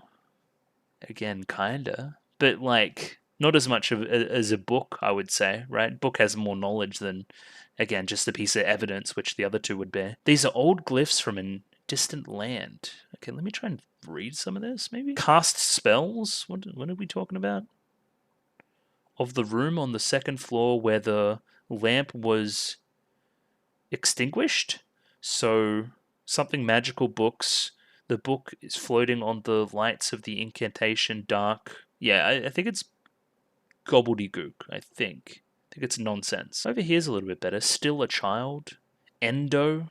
It was Endo? I think I read like Tamako there or something, or Tanko. Grandmother casting a spell? I don't know what that's about. Anyway, like this is weird. I thought it would be more legible than it is. So we're literally comparing like the useless stuff that you're picking up versus the book. So I think like this is a war right now between these two objects and which is more important. Now that we've established that this can be seen as food for one of the parties of the vehicle as well. So yeah, it finally ate the 20, whatever that is. We hold it up by its fucking arms and it's dragging down. It's obviously very squishy. And Chi-chan, get the camera. And then we get the camera. Yeah, so again, that would be like month then day. And it's also mid-morning. Okay, fair enough. Yeah, it's into March now. Is being able to eat bullets a cultural difference? Not really. It's more biological between us and the thing, right? Like we can't do that. It can do that. It's not like customs and other things that can be passed along, I guess. But that can also form part of culture as well, the difference there and our inabilities versus their abilities. Culture is more like writing systems or languages, the difference between groups of people. Apparently it was the cause of some of the wars, maybe because things we don't understand are scary or something. And then she's looking at this thing. I think she's a little bit hesitant about this creature, right? And its impact. And maybe is hesitant of learning her own lessons that she's saying right now. Maybe things we don't understand are a little bit scary. Why does it eat bullets? Should I hate it for that? Or should I give it the benefit of the doubt, like you is, maybe? And in that way, like you, who was dismissive of culture earlier, that's why we make that assertion later, that people like you are the reason why culture persists, or the reason why culture is created. Yeah, and she, the nerd, right, she's like, I don't want to get up and close with the culture, I want to learn about the culture via book.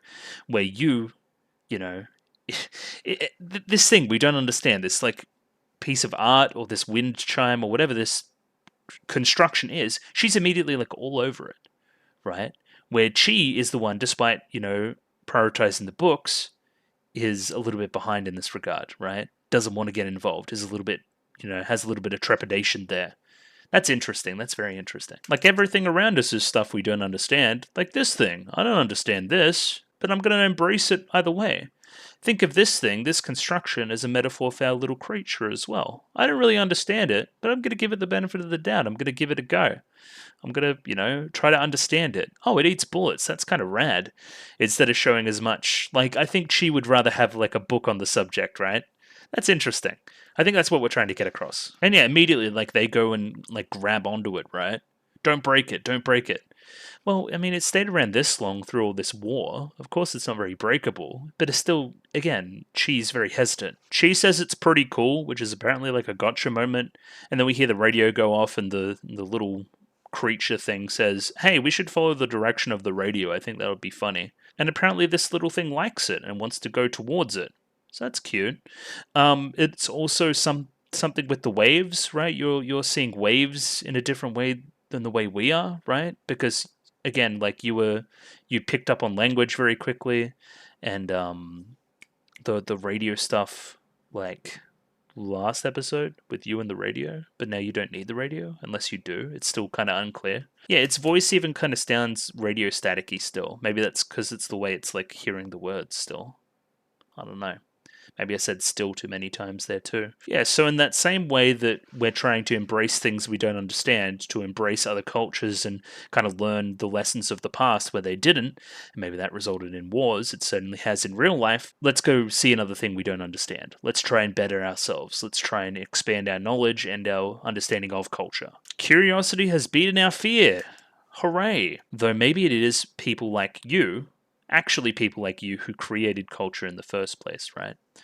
Who were, went out, did something, actually created something, actually took a risk, and maybe it's something that, resonated throughout time. I definitely agree with such a statement, I think. Then we bring up the idea of helmets, and it's a great point. Why do we wear them? I'm like, oh yeah, it's an aesthetic character design decision, but they don't know that. Nobody's shooting at us, so why are we wearing helmets? Something may fall down from above. And again, in the reaction, I made the point that, hey, like literally, in real life right now, there is a non-zero chance that something right now is going to fall on my head. I'm inside, the roof could collapse, something weird could be going on upstairs, I don't know. I just don't, because, it's not going to happen. But if you were taking a strict mathematical view at it, I should wear a helmet. And I thought that maybe that was the direction we were going to take with it. Also, we're in a vehicle, like a vehicle could flip and something, and that's for protection, but I digress. And yeah, then a big old bolt hits her head, some debris from up above. And then, yeah, lots of stuff starts falling down, and I'm like, well, what gives? The episode is called Destruction, or this segment, I should say. Because, yeah, it's a pretty apt name. It is about destruction. Hey, look, it's a giant robot. It's like some kind of mech. Yeah, it's got striking design similarities to the robots we've seen in the past that mimicked, animals. Now these are mimicking humans. Very interesting. It's also, fell for some reason. I don't really know why. Was it still, battling even now? Again, I don't know. Very, very interesting that the most destructive type of robot is the one that resembles a humanoid as well, as I've talked about. I want to go back to the last episode briefly, so bear with me. Yeah, right here, in the previous episode, right? I really want to see the sunlight again, and there's these giant robots just sitting here, ready to be deployed. Now you think about that giant elevator, right? Those are probably for the robots to be and jump out and fucking start killing people. And as we can see, they're fairly destructive, and this is a hallway full of lots of them. So you can imagine lots of these were made along the journey. You can almost track the journey of robotics, right, from these very early constructions, right, which were let's feed the fish, let's construct a thing, and then of course inevitably being used for war in the very end. This thing looks like the other ones, those humanoid ones we saw lined up in that dark area right after we got off the train. Very true, I just went and saw it. So yeah, this thing's pretty big. Can we get inside it? Yeah, we can. And the kitty thing just runs in and, I think he turns into a socket or something. Yeah, here, look at this. What the fuck is going on here? And then that powers it up. What? Did you guys eat bullets and then make this shit? What the fuck's going on? This guy seems to be a weird power thing where it eats energy and then converts it. In a weird way. Enough to power up this entire, weapon as well. And we had been feeding it bullets. I don't know, there's some fucking weird shit going on. I don't really understand that at all. So Chi accidentally hits a button and it shoots a missile. She kind of accidentally does it initially. Yeah, look, that's a fucking big explosion. That was pretty bad. The difference between their little, expressions as well. Chi's is like a gasp. And then Yu's is oh, this is interesting. The folly of man right here, right in front of us. Oh my god. Let's try a different one. It's got the fingers going too. And then, yeah, pranks Chi and then, accidentally, fires, a death laser. Not a good prank, you. I think you fucked up here. Yeah, look, it's pretty fucking intense. Look at this UI.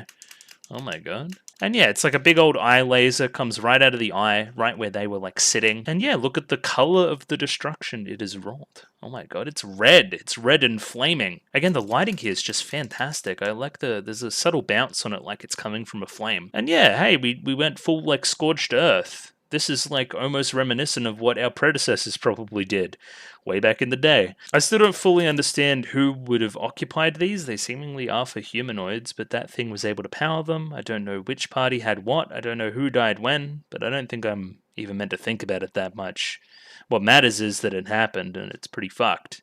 And you replicating that and thinking that maybe it's kind of cool is not cool. Like her laughing. Maniacal laugh, it's too strong. I think it's the correct response from Chi here as well. The punch. Like, it ain't funny. Nah, this is like... this is fucked. This is like literally in the past. This is the mistakes of our predecessors. This is everything that's turned the world the way it is now. And of course, I'm outside of the moment, so I can see all of this metaphorically, of course. She's just thinking, oh yeah, that was funny. That was something weird that I didn't expect. But yeah, I mean, of course I'm with Chi on this one for sure. It was a pretty intense punch too. I really like this moment. I like it a lot. So there's an intense heat coming off of the explosion, which causes them to strip down and close a little bit. And that again does a really good job of demonstrating the power of it and how destructive it is. We bring out this stuff, don't blame the weapon, but the human who used it. Yeah, I mean, kinda, but also when you apply this kind of logic to a current political landscape, it becomes a little bit tenuous. I mean...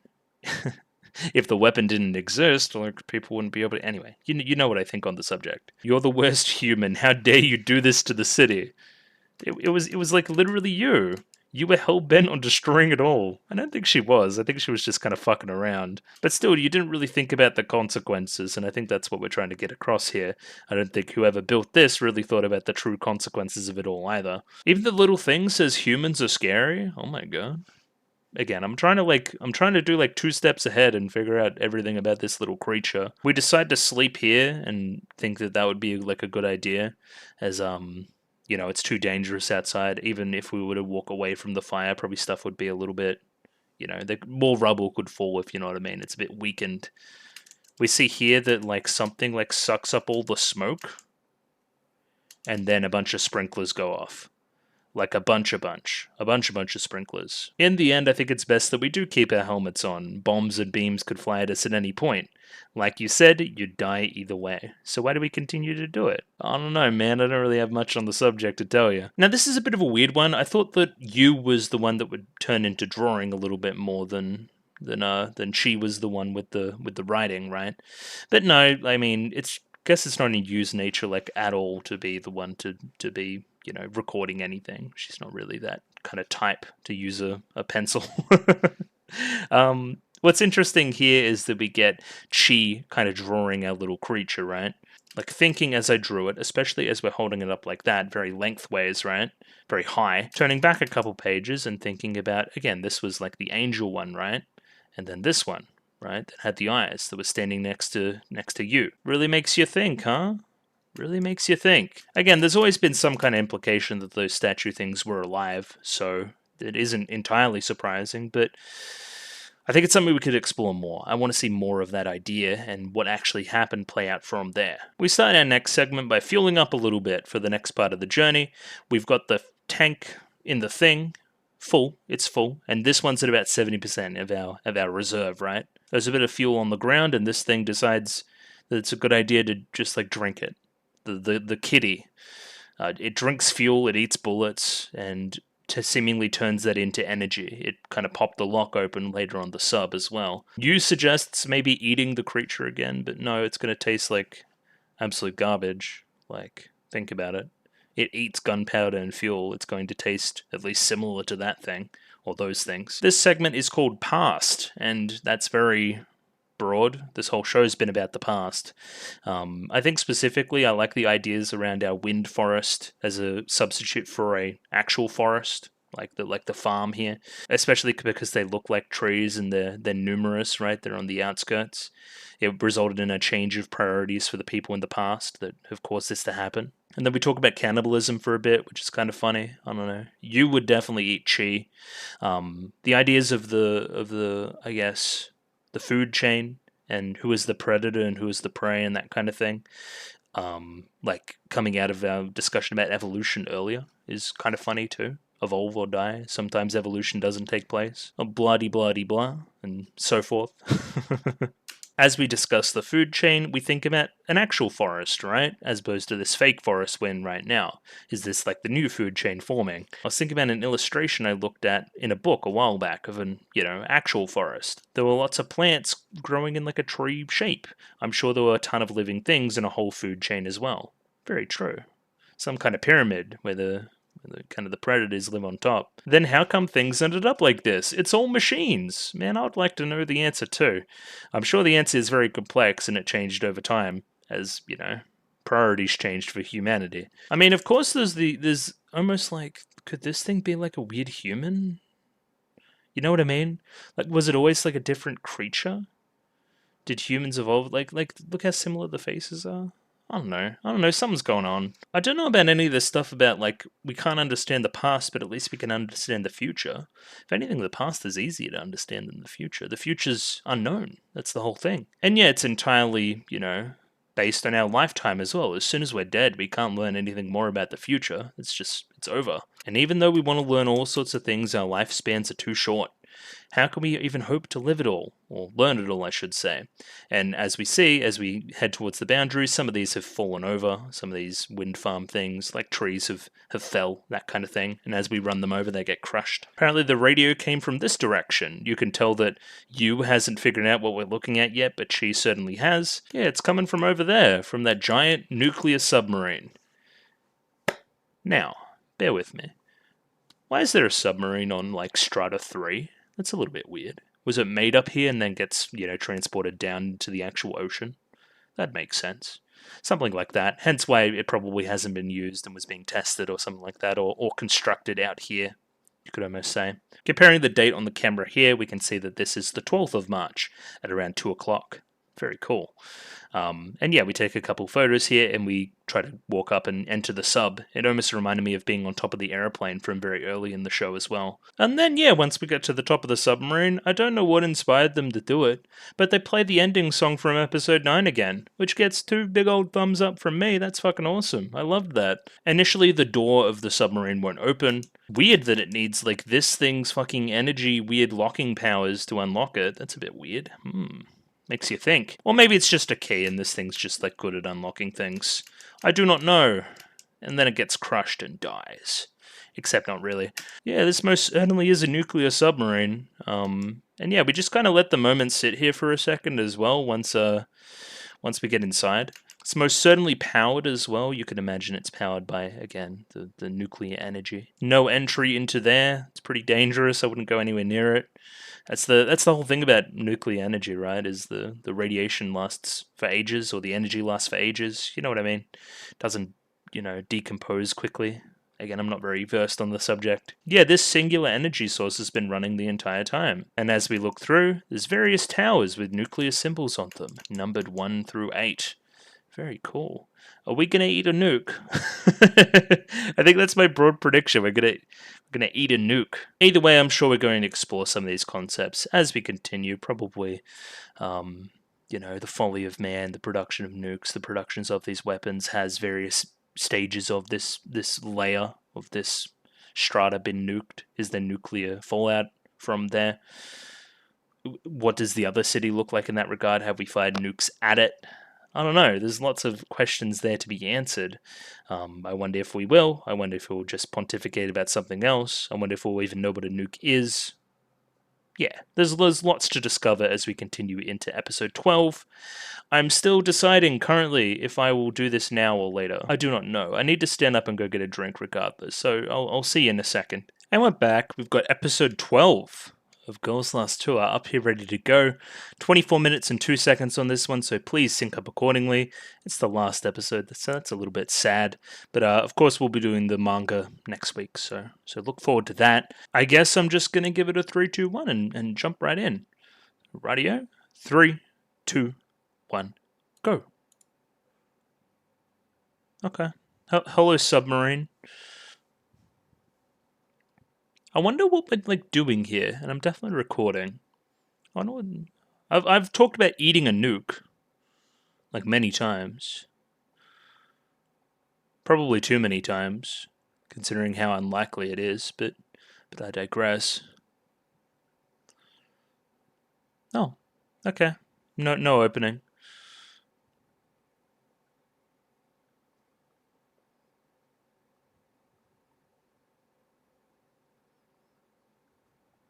It's pretty clean in here. Okay.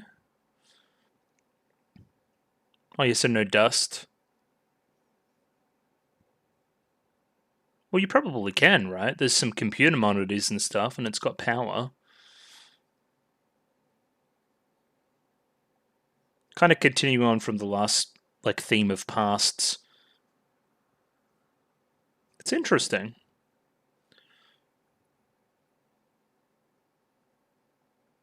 Okay, sure.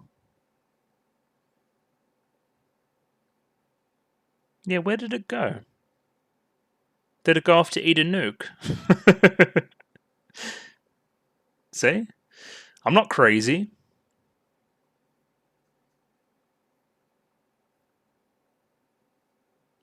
Indeed, yes.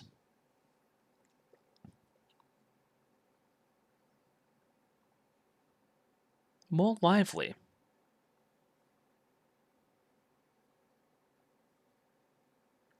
It's a loaded question. 2's fine. 3's even better.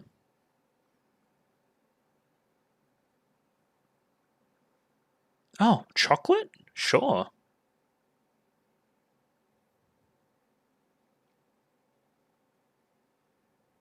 I just had some chocolate just before.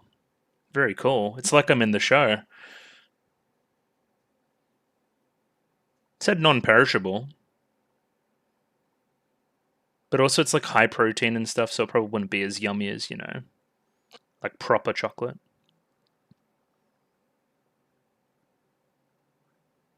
There you go. Take your time with it.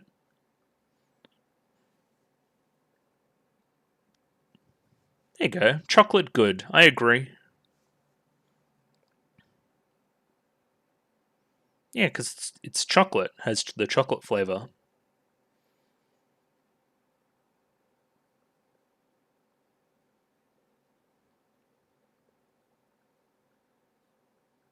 No, it's definitely just chocolate.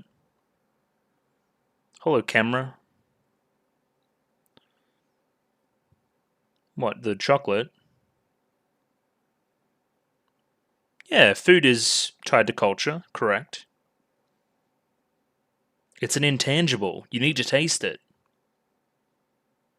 Connecting?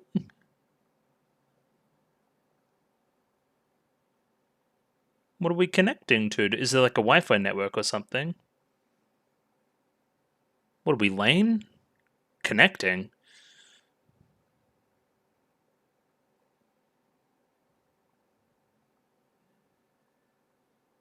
Oh, it's all of our pictures.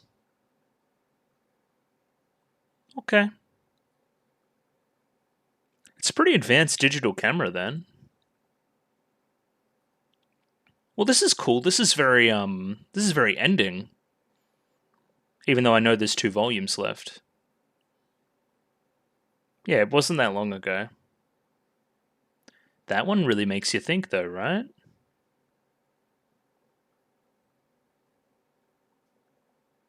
Oh.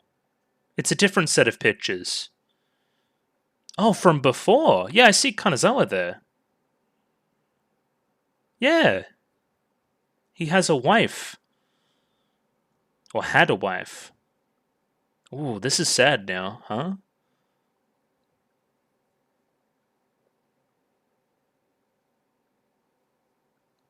Yeah. And he was really obsessed with maps, huh? Okay, that adds a lot to his story. Yeah, let's keep seeing all the photos of the past.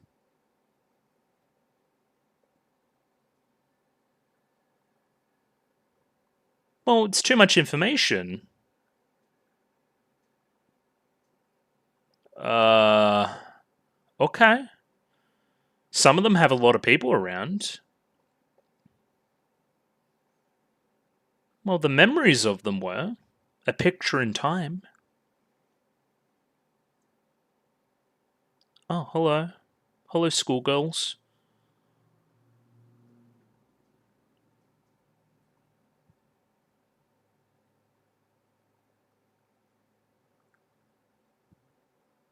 Machine Evolution Research Society?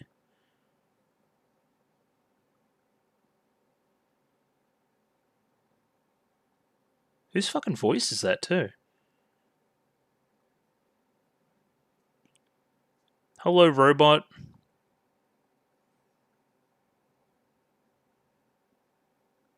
Oh, that seems very dangerous.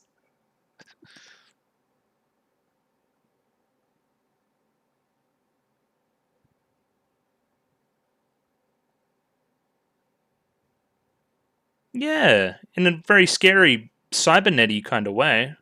Skynet? It's not cybernet.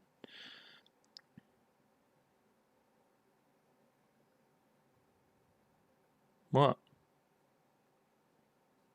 Yeah, it's kind of interesting, huh?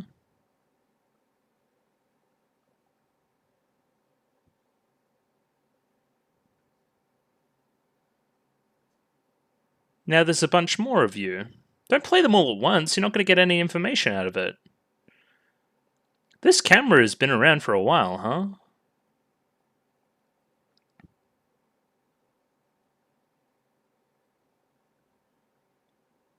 Hello, Midori.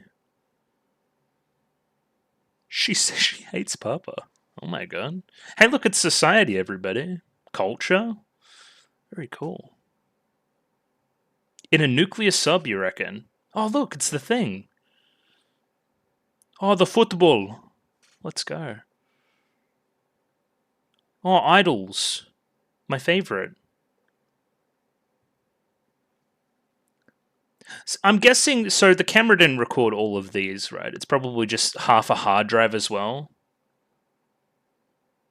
That looks like a cult or something. Hello, Pochi.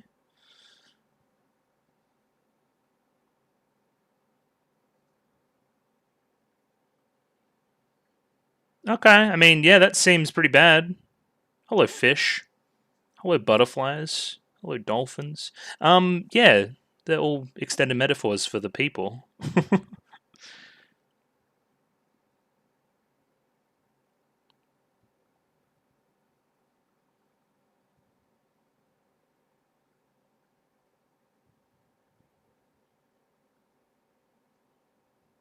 Oh my god. 500 million? Oh, fuck, they look good. Maybe I should have Macca's for lunch.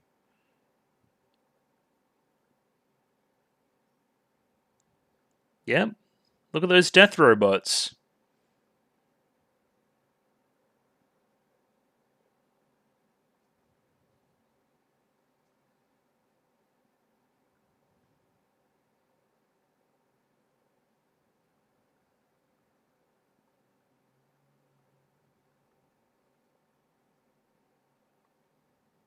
I think that'll be the nukes. Oh, and then of course the spider. Look at the symbol on the back of the spider too. And then that shot too. Yo. And then a funeral. Again. It's a very well done sequence. Don't know if you guys know that.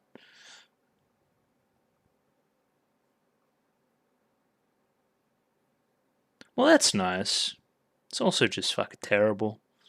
Oh, look how insignificant we are with that shot.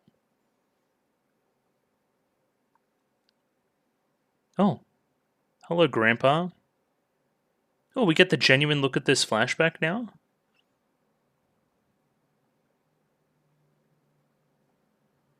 Only people like you?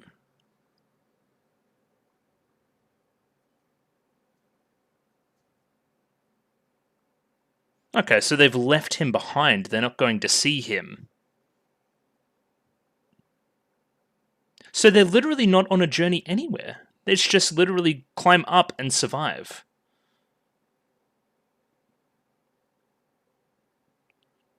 Okay. I wonder from how long ago all those videos were. Because I think the world's been fucked for a while.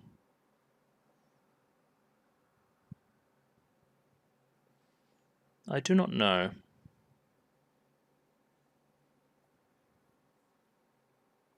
Okay, so it's still talking using the radio, gotcha. Is he like way bigger? Hello. Yeah, I ate a nuke. Oh wait, no, is that Dad?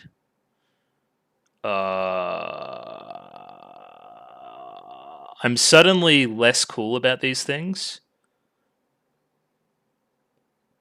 Ah.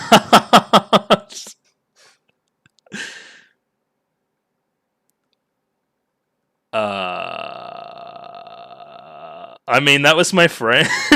Can you bring her back, please? Okay, we weren't gonna eat a nuke, we were gonna eat a you. Really? I mean, yeah, you do. This is serious business time, huh? Oh, yo. No, I'm gonna eat bullets instead.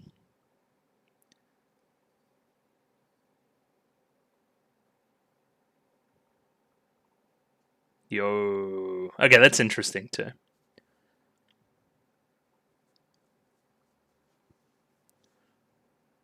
Got a very itchy nose.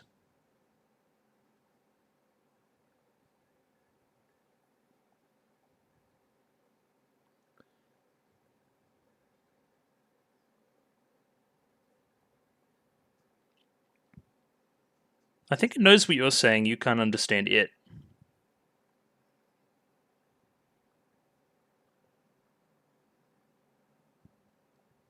Maybe the religion spread it up after everything. That'd be interesting too.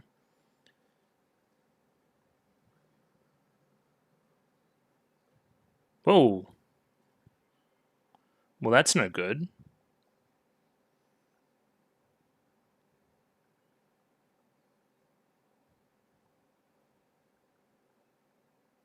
Yeah. I hope you isn't Eden. That would be bad.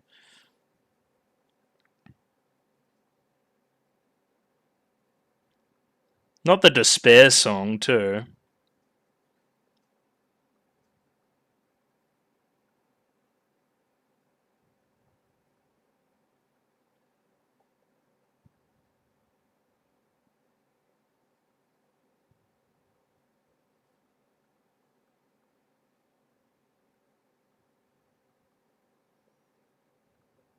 Yeah, but what are we going to do about it? Oh, not bro, they're playing it every second now. Bro, they love this song.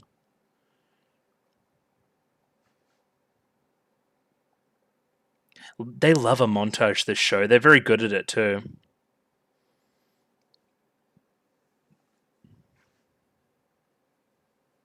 Yeah, you two are besties. It's great.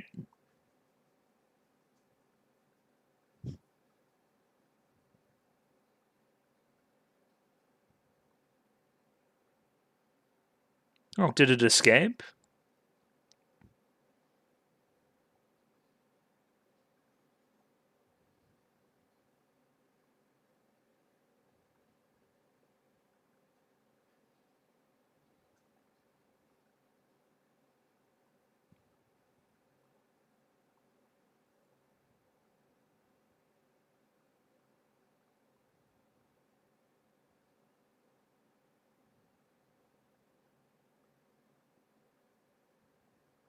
Oh, hello. How are you doing that?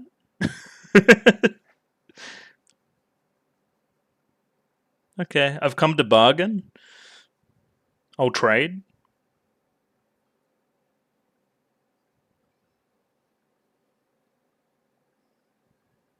Okay, but why? For what purpose?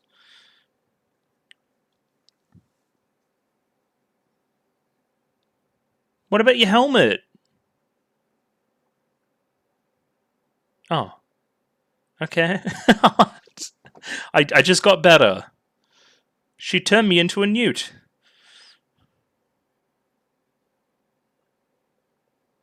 Oh, just the dead ones? Then why'd you eat me?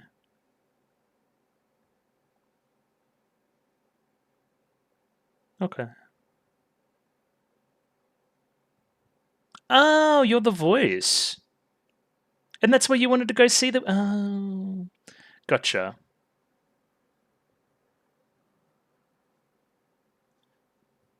What the fuck? Mushroom person?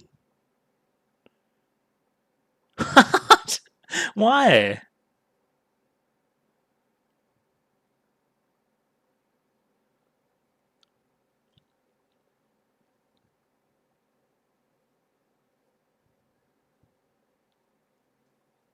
It was an accident.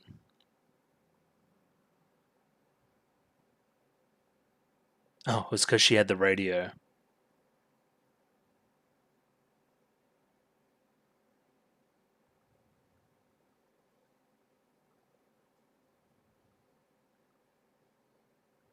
Okay.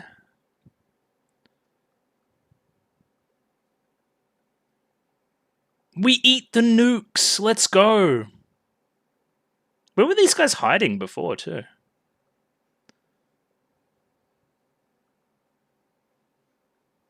Okay, thank you. Peaceful race of mushroom singing people.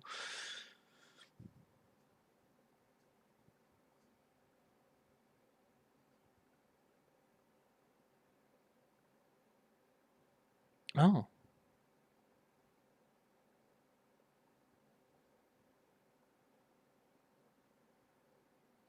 I see. And then do you guys like solidify once you eat it all?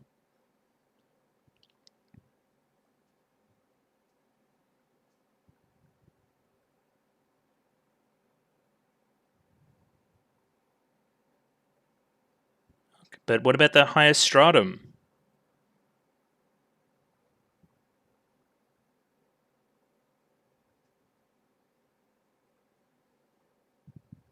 Okay. Thank you, peaceful race of people that eat technology and energy.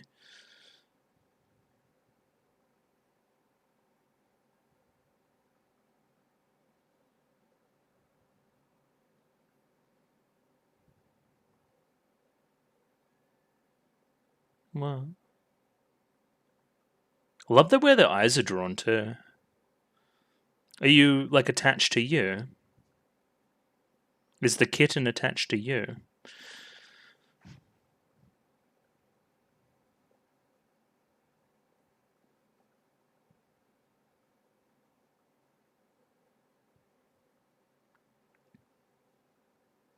Alright. Off you go, you little freak.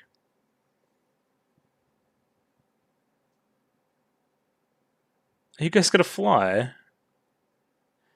It almost looked like it.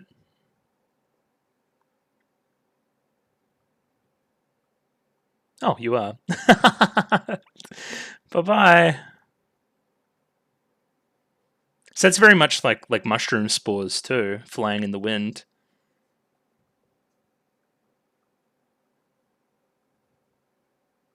Well, yeah.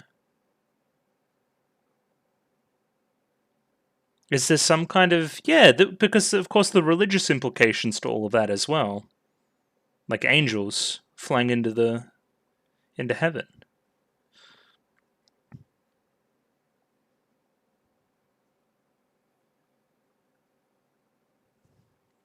Yeah, that's the thesis of the show.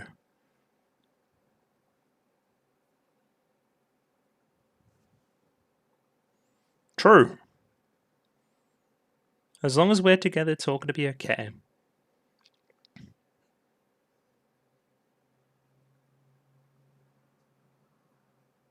Yeah, that's another great backfill on the choir vocals, right?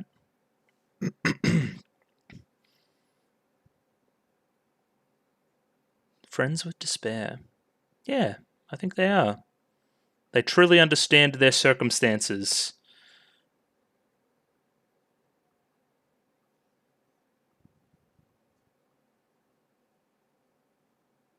And then off it goes. Thank you, companions. Is that it? A little bit more.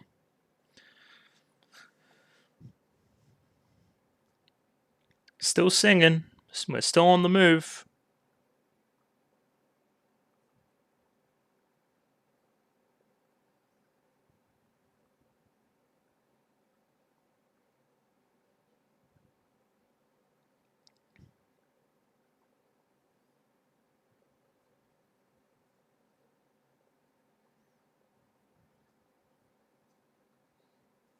We just had an honest like conversation about how like we care about each other and stuff. Why are we putting on up a front?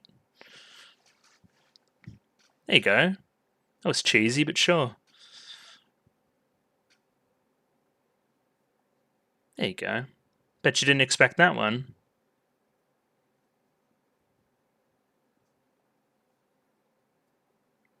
Let's go.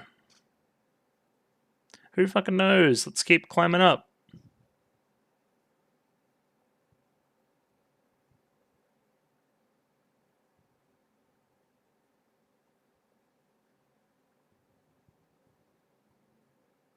Because it's there. I like that too.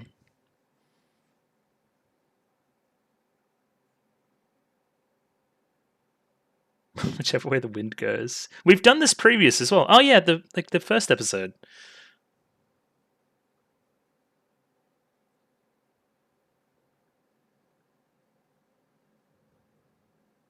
The way the wind blows. Like how they were floating on the wind as well.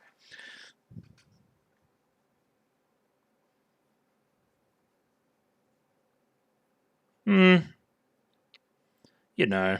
I doubt your chances, but sure.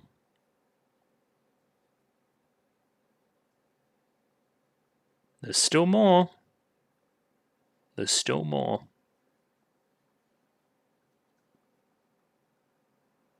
Oh. And then back to the song again. Well, I mean, that was just excellent. That was very good. I do like the attempt to like inject some amount of tension into it. Like, oh shit, you might be eaten. But I mean, at the end of the day, it's not going to happen, you know?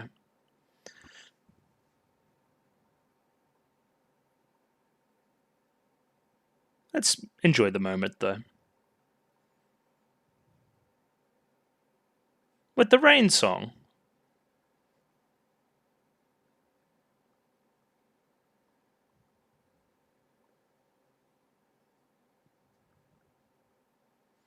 So, what's the bet that there's going to be somebody at the very top? Don't know.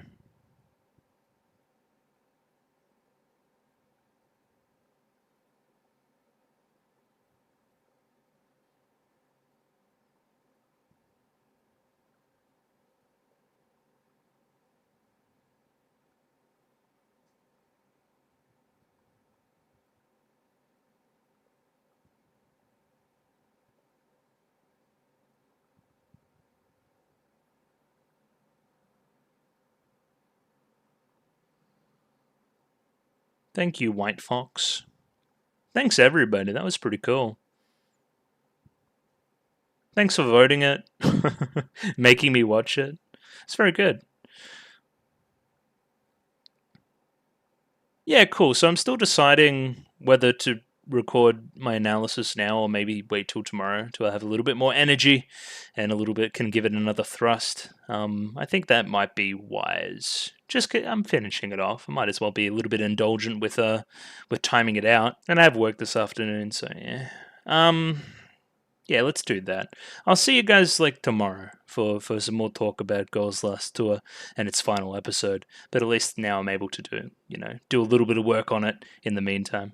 But that's all boring behind the scenes stuff. I'll see you in a second for the analysis on episode 12. And we're back. It's the next day. I've had time to reflect on, I guess, the episode and the show overall. And yeah, I mean, same as yesterday. It's very, very good still. Particularly the parts that are standing out is obviously the sequence towards the end with the revelations around I guess we're calling them mushroom people now. We're calling him Kitty before as well, but not really doing that anymore based on what we've seen. It was very scary when she got eaten as well. When she got eaten, if I can speak proper English. Yeah, it kind of freaked me out. Obviously, the other one being the montage with all the photos on the camera. I mean, very well set up throughout the rest of the show. Makes a whole lot of sense why it happened here in this area at this point in time on this sub. And yeah, served as a reminder for mine of both the good and the bad parts about humanity. And we should try to go through that in pretty good detail, that montage in particular. And yeah, obviously that adding to the theme of the episode, I would say, which is repeating the mistakes of the past or rectifying the mistakes of the past, where you is taken away in a pretty scary, confronting manner, right? And then immediately points the gun straight at like the little pet that they've been keeping for a while, right? Like literally, like an entity, an intelligent entity that's been talking to me. I turned on him like that because of a situation I didn't understand and that frightened me, right? I got my gun out, I pointed it in that direction, and I wanted retribution. And she, we can say, is a like relatively level head on her shoulders, you would say, right? Like her being debased to this in the face of losing a loved one basically describes exactly why the war, as shown through that little flashback sequence through the photos, occurred. Oh, another thing I was just thinking about as well. The grandfather, right? We see the reason why they've been sent, right? Which is essentially, hey, we have a bunch of adults here. They're like not going to make it, essentially. We're going to send off our youth. You go off in this vehicle, go see what you can see, get as high as possible, blah blah blah. Look, there's no concrete goal, is my point. There's no getting back to the family. There's nothing in that way. Like, there's nothing that exists in the show in that way. It's like what we were talking about where we're writing a story that doesn't really have that ending, right? We're just kind of wondering, and that's fine. Like, I like the way we talk about the show like that. I like that that's the reason why we're out here. There's not some definite goal in mind. They're just winging it. And again, I think the themes of the show have been demonstrating that well enough already. It's only natural that, I guess, the central conceit is that same way. It doesn't have that definitive end, I don't think. The story itself is clearly not done, but I also think they hit a good enough point to where I would be pretty satisfied finishing here. But of course, if I hadn't explained this already, I'm doing the manga, so I'm going to be reading that as of next week. I'm going to catch up and do that whole shebang, so that's going to be fun. But yeah, I think I should get into the episode proper. Yeah, just a lot of things to think about there for sure. Like the episode starts appropriately eerie with the nukes and the music and the I guess the lack of like normal ambience that we get for the show, right? It's meant to relax. This one's a little bit more high stakes, a little more tense. Adding to that as well is the terrific decision to not use the opening. Of course, they probably just cut it because, like, I mean, they needed more screen time to tell the story. But I think it adds, like, if we had like happy-go-lucky pop song at the start of this, I think it would ruin what they're going for here. Like, they start this part of the story talking about, hey, I would wonder if we can use this place to learn something more of the past. There's no real dust in here. It's not very dirty. It's obviously been sealed for a long time. It's got its own energy source. Like, we could discover some things here. And that's exactly what they do, just not in the way they think. Yeah, like, she's like, I wonder what, like, the people of the past, what their clothes were like and what they did and blah, blah, blah, blah, blah. Like, what their culture was. And we, again, discover exactly that. But these differences in culture, as represented by the difference between the two creatures, I guess in the sub, in the humans and, again, the mushroom people, again, you know what I'm talking about, right? Like, they set up that idea in so much as reflecting what happened in the past as what's happening now, right? It's a cute line as well. I don't know where the kitty is.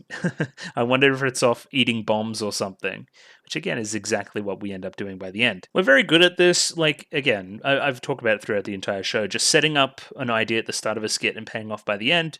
So this is the scene that justifies why the two would care for each other. Again, the rest of the show does that very well, but it puts it in focus, is more my point. Like, do you ever feel lonely when it's just the two of us? Do you? Well, maybe a little, but, and then falls on a but, like, like it's a bit of, I don't know what I've got till it's gone to this, right? And then we eat some chocolate. I don't really know what that's about.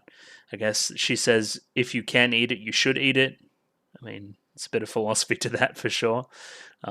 Maybe everything in moderation, of course, but maybe not in the post-apocalypse. I guess it's funny that they know of chocolate flavoring, but don't know that that's actually just chocolate. That's a little bit cute. And then we get into the stuff with the camera here and now. So we're just talking about things of the past from the previous episode as well, and now we keep bringing that up.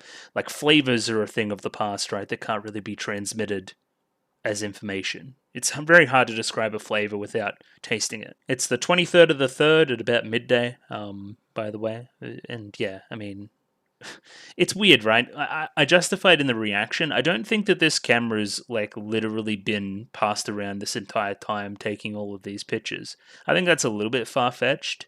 I think there's some kind of element of it that's also a hard drive and somebody saved a bunch of pictures onto it or had access to the internet at some point and somebody's using it as some kind of like collection of important things in humanity, because it's a little bit ridiculous that the camera would be like filming all of these wars and important press conferences and stuff. That's like Forrest Gump areas. We don't really touch that. That's not great. But I digress. Like, yeah, I think it's got a hard drive on it is my point. It must be because we're like within the network of the sub that it automatically starts connecting to the screens. And at first I thought we were doing, I mean, spoilers for A Place Further Than the Universe, but I thought we were doing something from that, right? Where we get a bunch of reminders of the past all at once and it becomes an emotional moment. But we go one step beyond that and show a little bit more about what actually happened. One of the things we see here is the little kitty thing looks up at one of the statues and says something, seems to make note of it. This is pretty tragic, I will say. This is Kanazawa and implied, I'm going to say wife? Yeah, implied wife. Hello, implied wife. She seems nice, and I think it adds a lot to his characterization. Here's my head canon. I don't know if it's right. I don't know if we're going to explore this in more detail. I reckon she died in whatever way, starved or fell off or got infected or anything, right? Like, it's the post-apocalypse. You're not going to run into a hospital and be able to fix things. So she's passed away, and then he's like, well, fuck, I'm left all alone in the world without the one person I care about as well. This fucking sucks. I'm just going to do maps. I'm going to do maps because if I don't do maps, then I'm going to kill myself. So that adds a whole bunch of context, I think, very quickly to the Kanazawa episode early. So good stuff there. I like that. Yeah, lots and lots of folders. You can also see that a lot of the photos that Kanazawa took were of his wife. So obviously very important if that wasn't already conveyed. Another thing we see here is the intrinsic link these things have with technology. So if we ask it to open folders, it can, and without like the press of a mouse or anything like that. If you want us to open all the folders, we can. Like, yeah, we'll focus more on the dialogue later on when we talk to like the chief, one of these things, but interesting for sure. So one of the first things I thought of is, wouldn't it be amazing for these two who haven't seen like any people in like forever, seeing like crowds of people even in video? That would be insanity, right? Or like a use of technology here to put the photos like literally all around us, right? Like it's metaphorically engulfing their thoughts as well as physically. Look at these three little freaks as well. It reminds me of the character designs for the other manga that this guy made, which is, you know, skipping my mind at the moment, if that's even the word for it. But you know what? And the mushrooms as well. Isn't there mushrooms involved in the other one? Mushrooms and fish? Do we... So is that what we're doing here? So these three are doing a 12th report of the Machine Evolution Research Society. They're just like a robotics club, and this is what they made. Hello, this is the level of robotics that can be made by people in high school. So we're pretty advanced technologically even before all the conflict starts. So when this thing comes into contact with manufacturing equipment, it injects a specific program, forcing the equipment to replicate it. Oh no, that sounds like some Terminator Skynet bullshit. I don't know, is this thing responsible for everything? That would be pretty bad. Pretty sure it isn't, but you know what I mean. They hit the nail on the head here very early, both Chi and Yu. Hey, they look like they're about our age and like mirror some of our characteristics, right? Even through time, some things don't change. I know you can't see it very well, but look at this, because I just looked up like the thing, right?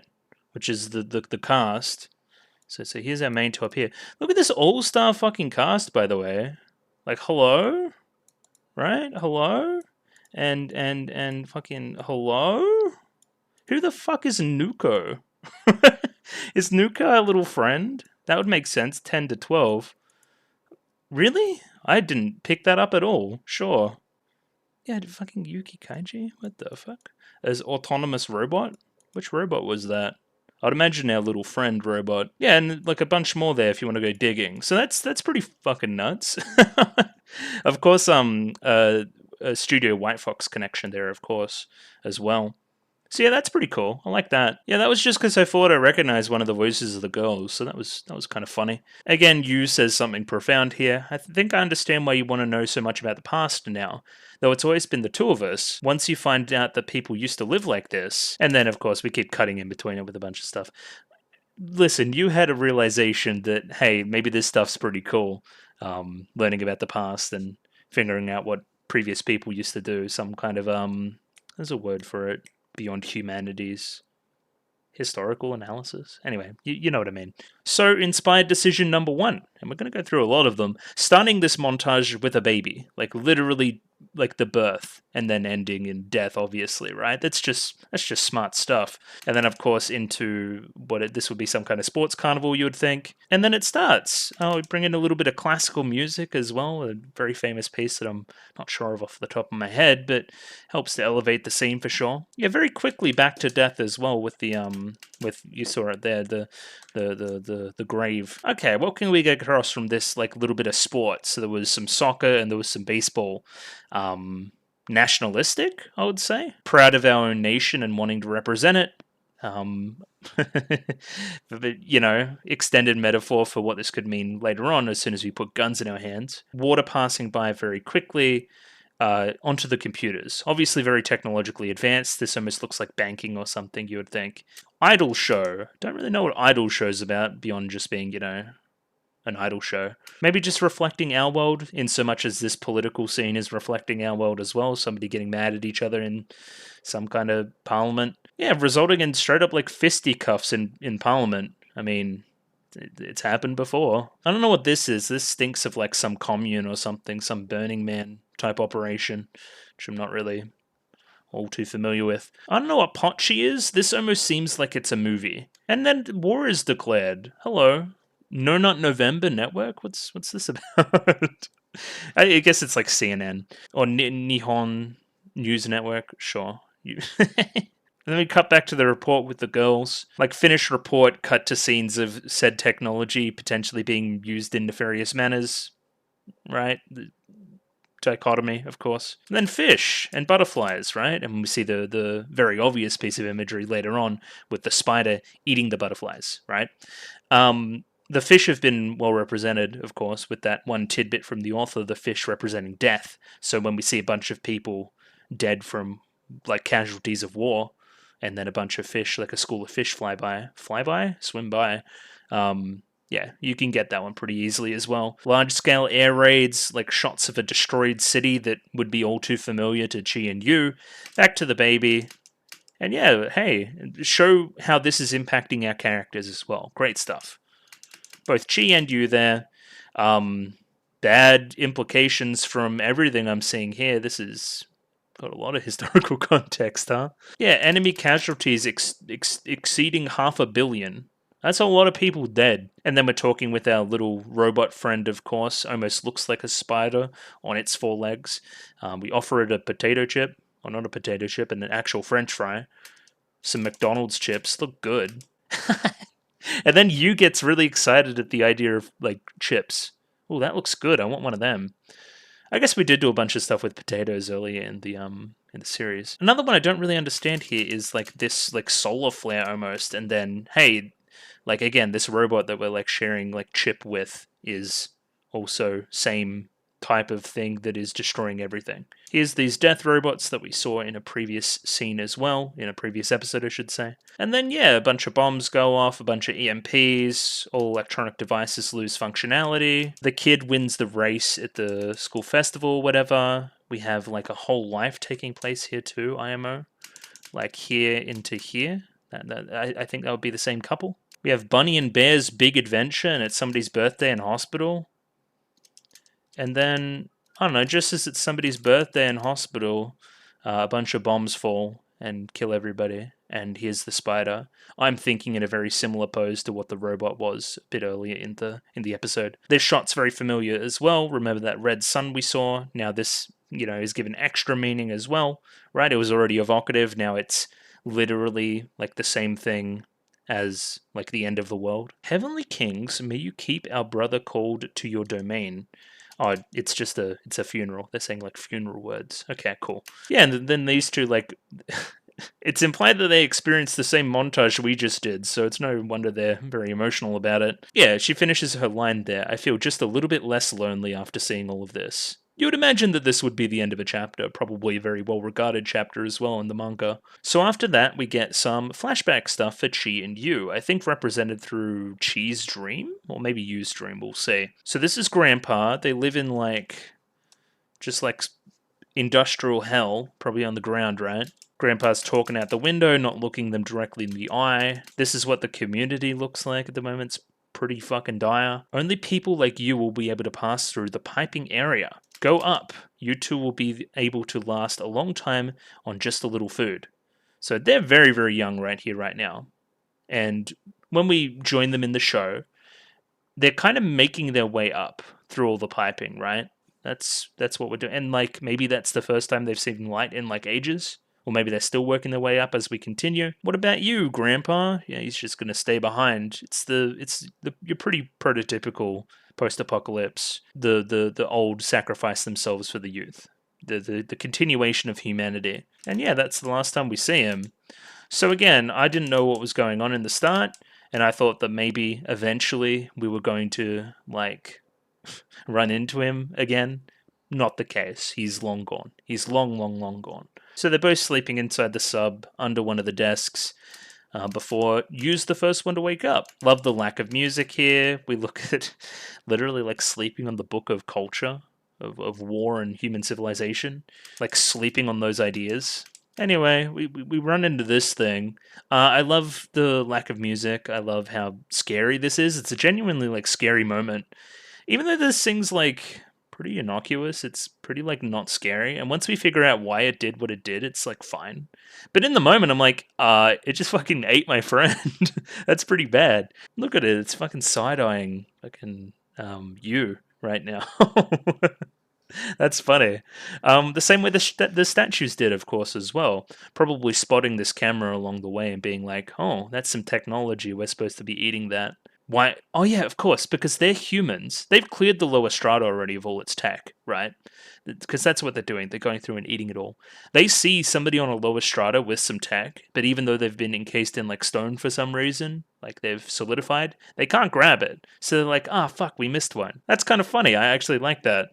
That's my headcanon for why the eyes seemingly followed them. Anyway, Yu's about to get eaten, which is no good, about to get vored up. And it's specifically framed from Chi's perspective here. She just woke up and saw her friend got eaten, right? Like, holy fuck, that's like my person that I've been with most of my life.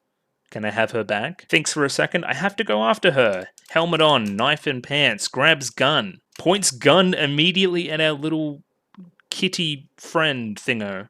Are you going to eat me too? And then it doesn't have the radio to communicate. Yo. Okay. So, like literally like a representation here of maybe letting her worst impulses come through. Like the other party literally can't communicate with her, right? And apply this to real life, as you may. Like there's not a lot of communication able to happen between these two parties. Not able to tell you that we mean no harm, not able to tell you what's actually happening. We've removed the device there, and we revert back to the exact same philosophies that, you know, promoted the things we saw in the camera, the things that we just saw and reflected upon, that started this whole conflict, that threw the world into chaos and whatever else. So yeah, very smart writing, I think, because you believe it. You believe Chi right now. And once we figure it all out, it's fine, obviously. But I'm kind of with her, you know, in a weird way. Even though that thing's been nothing but nice to us. Yeah, despite everything, though, I'm going to put you on my head and take you along for the ride. Important step in what happens later being able to happen the way it does. Talking to the thing. Can you talk to the other big thing and tell it to spit out my friend? You're still small, but you might actually be an enemy of mankind. Oh my god. Enemy? What is the enemy? And then she trips and fucking shoots her gun. This is your really obvious lowest moment for the character. like before we come up out of it by the end of the episode. Thinking on you, go back and have another big old montage here, probably our second or third of the episode now. This is some good summary stuff. This is the kind of stuff that I think a lot of seasonals miss out on, which is making it feel like what I just watched in that 12 episodes that I watched it in meant something, right? Reflecting upon it, reflecting upon the journey, trying to make an inference or put a bow on something, have a thesis statement by the end. I think we do a really good job here, despite not actually finishing the story. I think we kind of have our cake and eat it too in that regard, but in like a good way. We do both.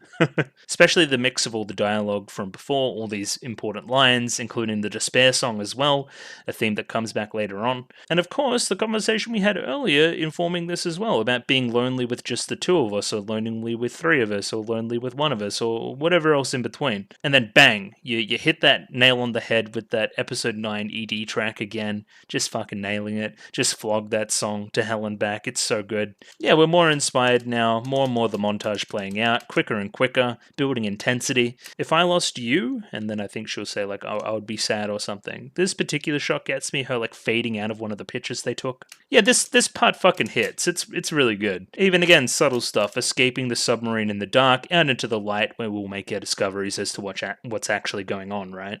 Hey, we found her. She's sticking out the mouth of the thing. Yeah, we made it. The big guy spat her out. Apparently, I just kind of hung in there and got out.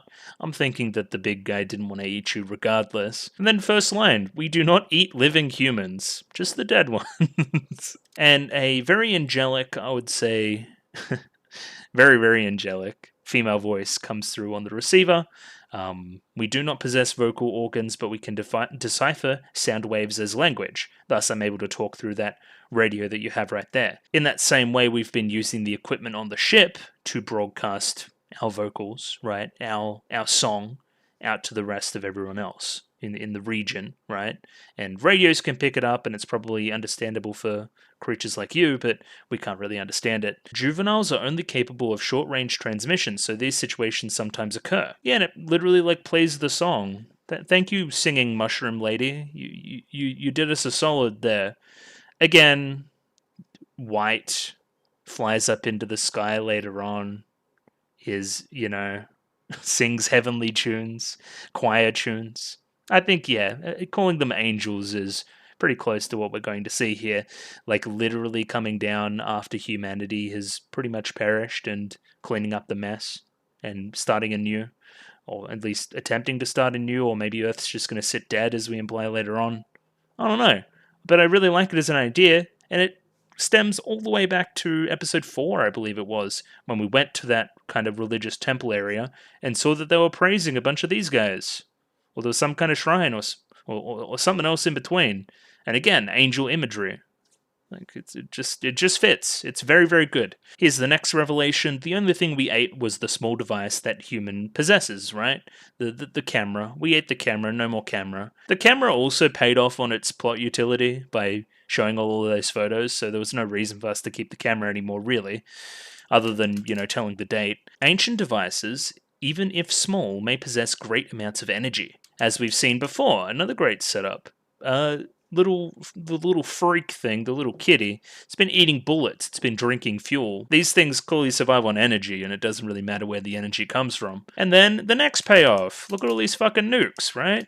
We ingest thermodynamically unstable material and decompose it internally so that it reaches a stable equilibrium state, excuse me. Remember how I said that they were going to eat the nukes, and then they ended up eating the nukes? That's points for me, I think. That's pretty good. Flashback again to this thing eating bullets and drinking fuel and stuff. Hey, you were doing your job the whole time. One part in this video I don't really expound upon is the importance of the eating of technology versus what happened in our flashback. So a lot of the flashback stuff, or at least the really bad stuff from that, tied back to robotics. So we're going back, and even these angels are trying to take away this kind of stuff that led to the destruction of the world to a kind of mutually assured destruction, especially in the form of said nukes. Like, again, bringing in real world implications there. I think that's definitely a lens that I neglected, is the robotical, technological advancement angle to the end of the world. Once this processing is complete, the Earth will finally be finished with life's long period of activity and return to slumber. When that time comes, we too will sleep. Our work in this city has largely ended. Soon the city will come to a halt. The highest stratum accepted, we are observing nearly all areas. Why are you accepting the highest strata? That's a little bit weird. And we know of no living humans but you two that are up this high. Then lots and lots of flashes. I mean, listen. Like the statues are coming through. These things holding up the world are coming through. Everything's starting to make sense. Thank you for bringing the little one to us. We must move as a group. It gives you a little hug, but eventually joins them in the end, so I don't know. Like there's some form of communication between the two just there, and then it slithers out and goes towards its kin. Lucky you, you have so many companions, compared to us two, which only have the one, but that one's pretty good, so yeah, so there must have been some communication there implied which made this thing want to go with them, rather than stay with us. And then the heavenly light comes down in the form of the sun, which we've talked about before as well, and they float away into the sun. The music's gone crazy. It's doing its job very well. Yeah, so what I'm thinking is that there's like a ton of these things around, right? There's a ton of fucking... I've talked about it before. There's a ton of fucking ammunition and fuel and bullets and technology and everything else. These things either fly down or are created or blah, blah, blah, blah, blah, eat all the stuff that's dangerous, and then float up into the sky once they've eaten enough, their quota. For lack of a better term. So they ate nukes, which are like full of energy, so they're like ready to go. That's what I'm saying anyway. Yeah, it said the world's ending. Most certainly is. Most certainly is. A huge theme in the show, at least for me, has been an implied like lack of rebirth, I think. Just finishing and that's it. And not really anything else coming from that, not anything else spawning off of it. Or sometimes the opposite. I mean, I talked about rebirth in the form of one of these things, one of their little pet early in this video even. So, I mean, you can have multiple opinions on things through theming. And this is how, despite everything I have seen, it's a little bit, that way inclined, which is fine. They're allowed to do that. They can do whatever they want in their free time that they that they want to, really. I just thought it was a bit of a weird one. I don't know about the hand-holding. It could be platonic, you never know. Yeah, but as long as you and I are here, it's all going to be okay. Just good stuff. Another thing that's a little bit outside of the show that I really like is that every time we've heard these choir vocals, it can be implied to be these things singing. I like that a lot, actually. That's something that only the anime can do as well. And that's why the music sounds so sad, bringing back that theme as well. Because the world is about to end. That's why their song is so somber. We see it. Here's the sub finally shutting down after all this time just sitting here idle, basically. The nuclear energy is gone. It shuts down. And yeah, that was our segment called Companions. So, I mean, is that everything, including the camera stuff? Because I think it makes sense for the camera stuff as well. Because they're kind of like our friends that have been along for the ride as well. We've got a pretty genuine little epilogue here. I wouldn't be surprised if this isn't included in the manga when I read it. Just, this feels very like anime, saying like, we are continuing, there is more. So they found a bunch of food, and basically like, I'm not going to break it down very much, but this scene basically exists to be like, I'm not lonely without you, or I'm not lonely with you. You know what I mean? Like, I'm satiated with just you with me, we don't need three. And they both be big like tsunderes about it, and it cute. So, good stuff. Yeah, I'm not lonely at all since you're here. I feel the same way, but she kind of doesn't hear it. So it's cute. They're like, buddy comedy relationship. Despite everything, I still think you're like my bestie. It's good stuff. There's some really good dialogue here as well. They go like, well, where to next? Well, up, obviously. We're going to keep doing what we have been doing. If there's something there, great. If there's nothing there, that's good too. We're just going up there because it's there. Again, that's the themes of the show. There doesn't need to be utility to everything. Sometimes it just is. Sometimes things just end. A very mature take on storytelling for sure. And of course, reflecting the first episode, we get a little bit of spittle on the finger, like that. And we're going to follow wherever the wind takes us. We're going to leave it to chance, leave it to nature, leave it to destiny to find out wherever we're going to go next. And after we get to the top, let's go all the way to the moon. there's been some implications about the moon from earlier elements of the story too. So that'll be interesting. Again, I will continue more with it next week. And then they laugh, and then we move into that raindrop song again. Very, very cool. Just kind of the thesis statement of the show is that song, right? Through its construction, through its lyricism, through everything else in between. Just really, really, really good. Yeah, this episode fucking slapped on a rewatch. Well, I'll tell you what. It was very, very good. Shout outs to everybody that made this. it's obviously extremely good. So yeah, that's the conclusion of Girls Last Tour, a show that I thoroughly enjoyed. I think it's basically excelling at everything it set out to do. I think it tells a poignant story. I think it's a moment-to-moment show that succeeds in a lot of the character stuff. I like the jokes, I like the dialogue, I like everything else in between. But mostly the macro. I think the point of the show and what it tries to get across from those perspectives are where it really shines. Just some damn good standout sequences in this thing, from the raindrop stuff to, I mean, both of the mini stories with Ishii and Kanazawa, they were both really good. The stuff with the robots, excellent. The stuff with the graves, the one where we're drinking in the moonlight, that's really good. And the ending. I really liked the 3 episodes I saw here today. I thought it put a nice bow on things, but obviously leaves it open for a manga conclusion. So yeah, just thoroughly impressed. Every single element of the production did its job excellently well. I can't even really be that critical. It could look slightly better sometimes, but I also think that that's part of the charm. It's kind of cutesy, simple art style. So, like,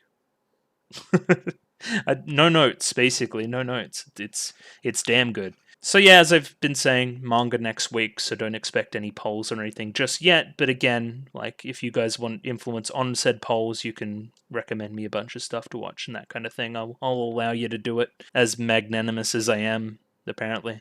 Yeah, thanks for watching. It's been really, really good. And yeah, I'll catch you next week, but I'll do my show stuff first. So like the video if you like the video. If you like the video and you want to see more, consider subscribing to the channel. Comment below anything you thought about the episode, anything I could do to improve my presentation. Comment below. I'm doing follow for follow on Twitter, so follow me on Twitter if you'd like me to follow you back. And the Discord. Join Discord. Love Discord. Discord. And yeah, thank you very much for watching this week, and I'll catch you again next week for some more Girls Last Tour manga goodness stuff. So yeah, I'll catch you then. Bye bye. Thanks.